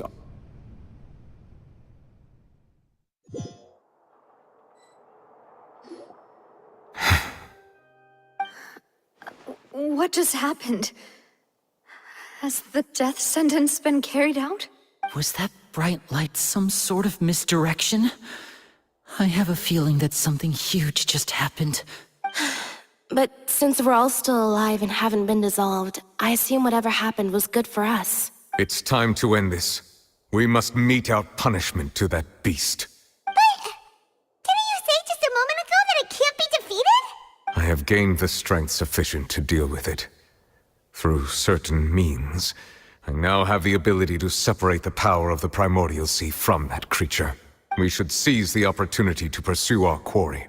Traveler, now that the oratories can no longer function, I require an executor to help me mete out justice. The root of the calamities befalling Fontaine. The beast that enacts the prophecy. Its name is the all-devouring narwhal. Come with me, traveler. The hour of execution has come.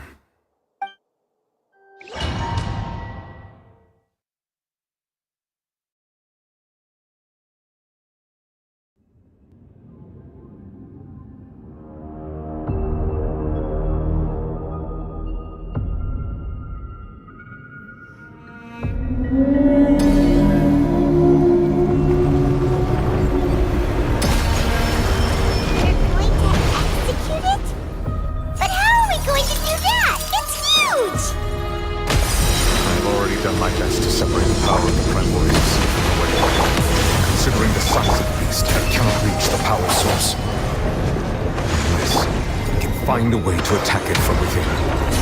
We shall share a part of the ancient dragon's power. We shall look for an opening together.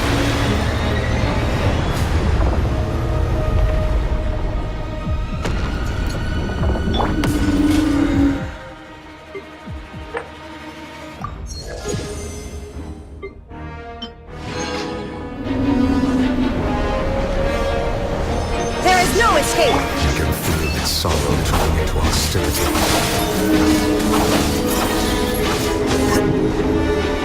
Trapped! The tides beckon. Justice is blindsided.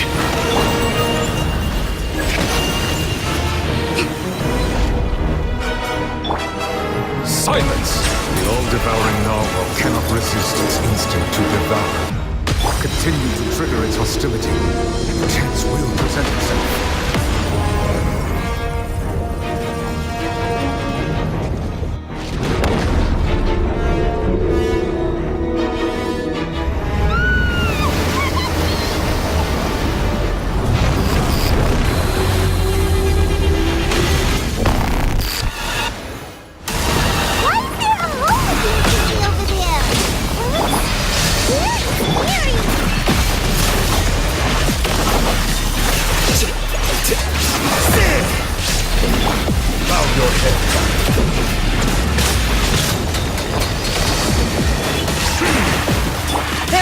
I have granted you my protection. Do not fear. Seize the moment and use my power to suppress its roots from within.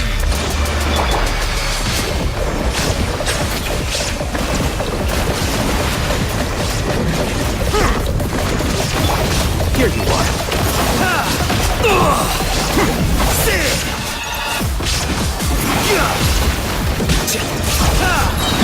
Shine down! Bow your head.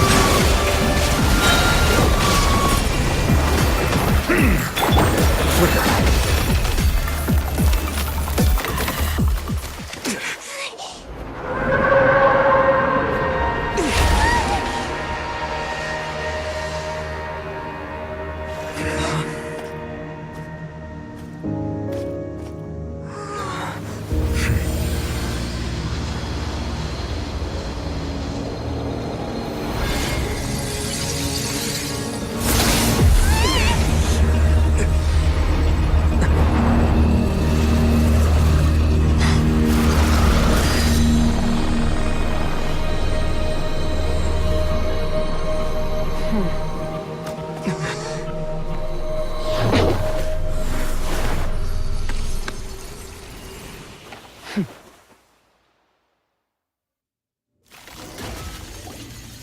Thanks for helping with the cleanup. It should have been my job, but... oh well. It was just supposed to be a short private training session for me.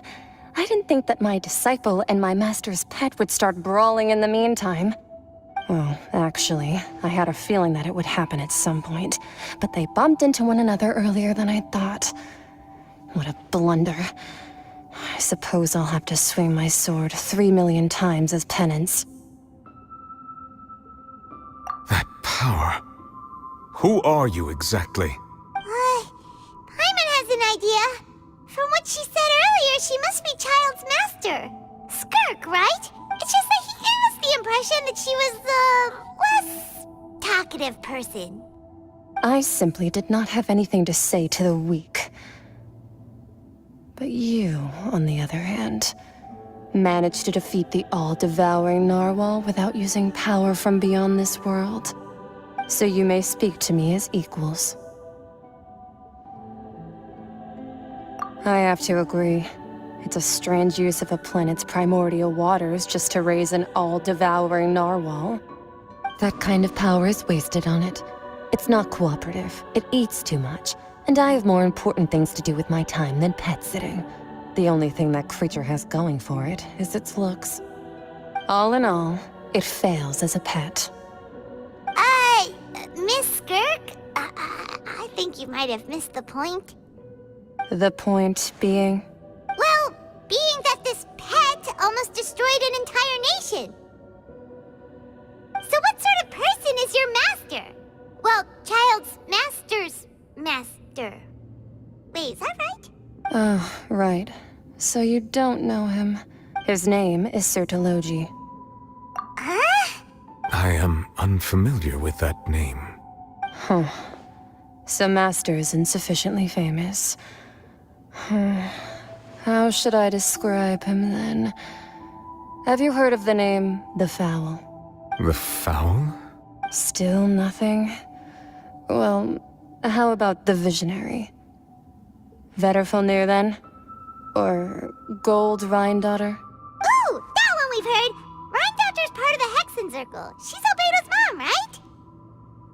Oh, so you do know that name. To be honest, I also heard all of those names and titles from my master. I don't actually know them either. But I suppose you understand now, yes? My master is likely a similar sort to Rhine-daughter. They are both pursuing some form of perfection. Wait! Didn't you also mention a visionary person? Paimon didn't quite catch their name. Actually, never mind that. I believe it expedient to inform you that the all-devouring narwhal used up nearly all its strength fighting you. Such roiling hydro energies will prove difficult for the planet's deep seas to digest. As such, the Fontaine back on the surface has most likely been thrown into chaos. In other words, the prophecy that you've been fretting over should now be in full swing. What?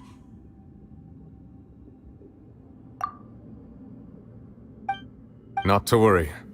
Focalors has already managed to deceive the heavenly principles. In the end, the people will all be dissolved into the waters, and only Furina will remain, weeping on her throne.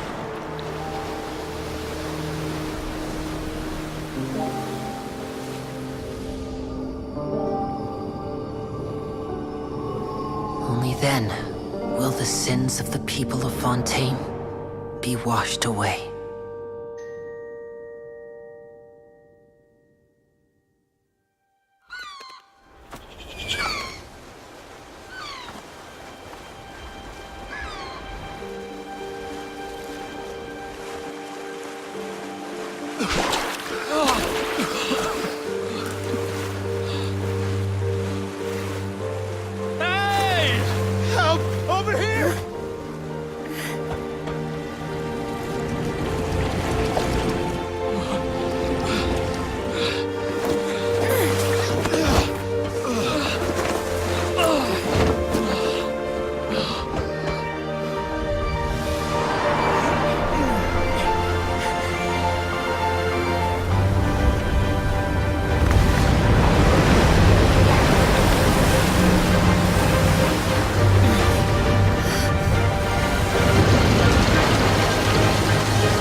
Initiate emergency rescue!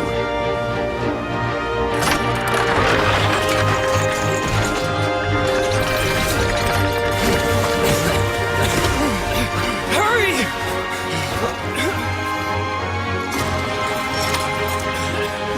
Hey, lend a hand!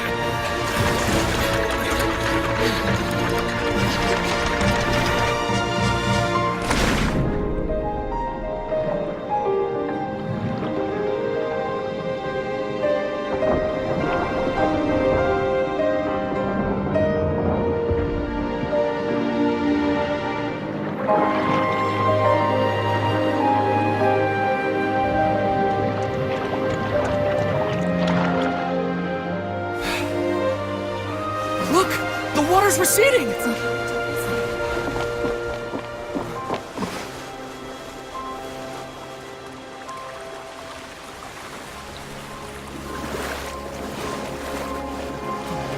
It's a miracle! Water's receding.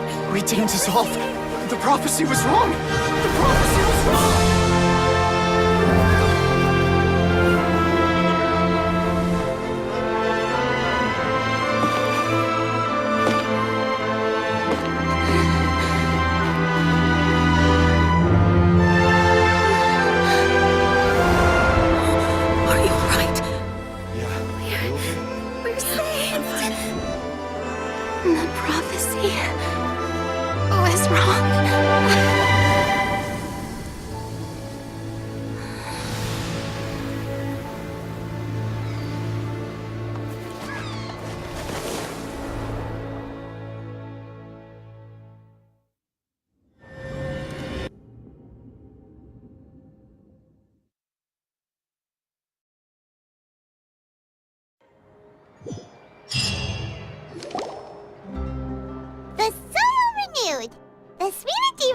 attacks post-disaster rebuilding. I recently visited Poisson to meet with Miss Navia, spokesperson of the Spina di Rosula, and we spoke about Poisson's present and future.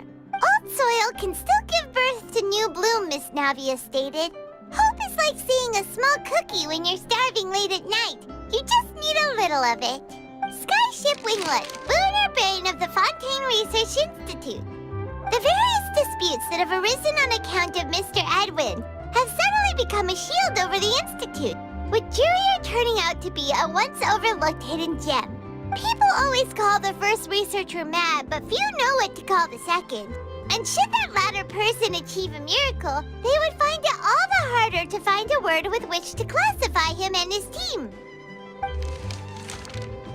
Wow! Paimon barely recognizes the people in the reports. Are those really Jurier and Navia? They sound like real big shots. What do you think? Pretty enthralling, huh? The Steambird's idea was pretty simple.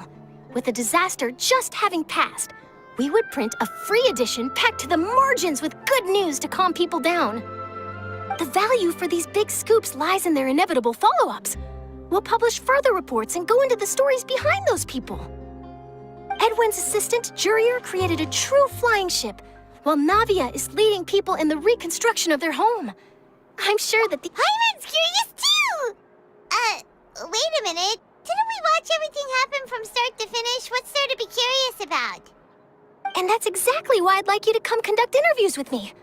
You're the best incubators of news, if you haven't noticed. And also, with you around, I'm sure I'll get to see that Duke. Are you sure? Hasn't he turned you down several times already? Oh, this time will be different. Come on, let's head to Poisson first, and then make a trip to the fortress. There are some things you'll only know when you get there.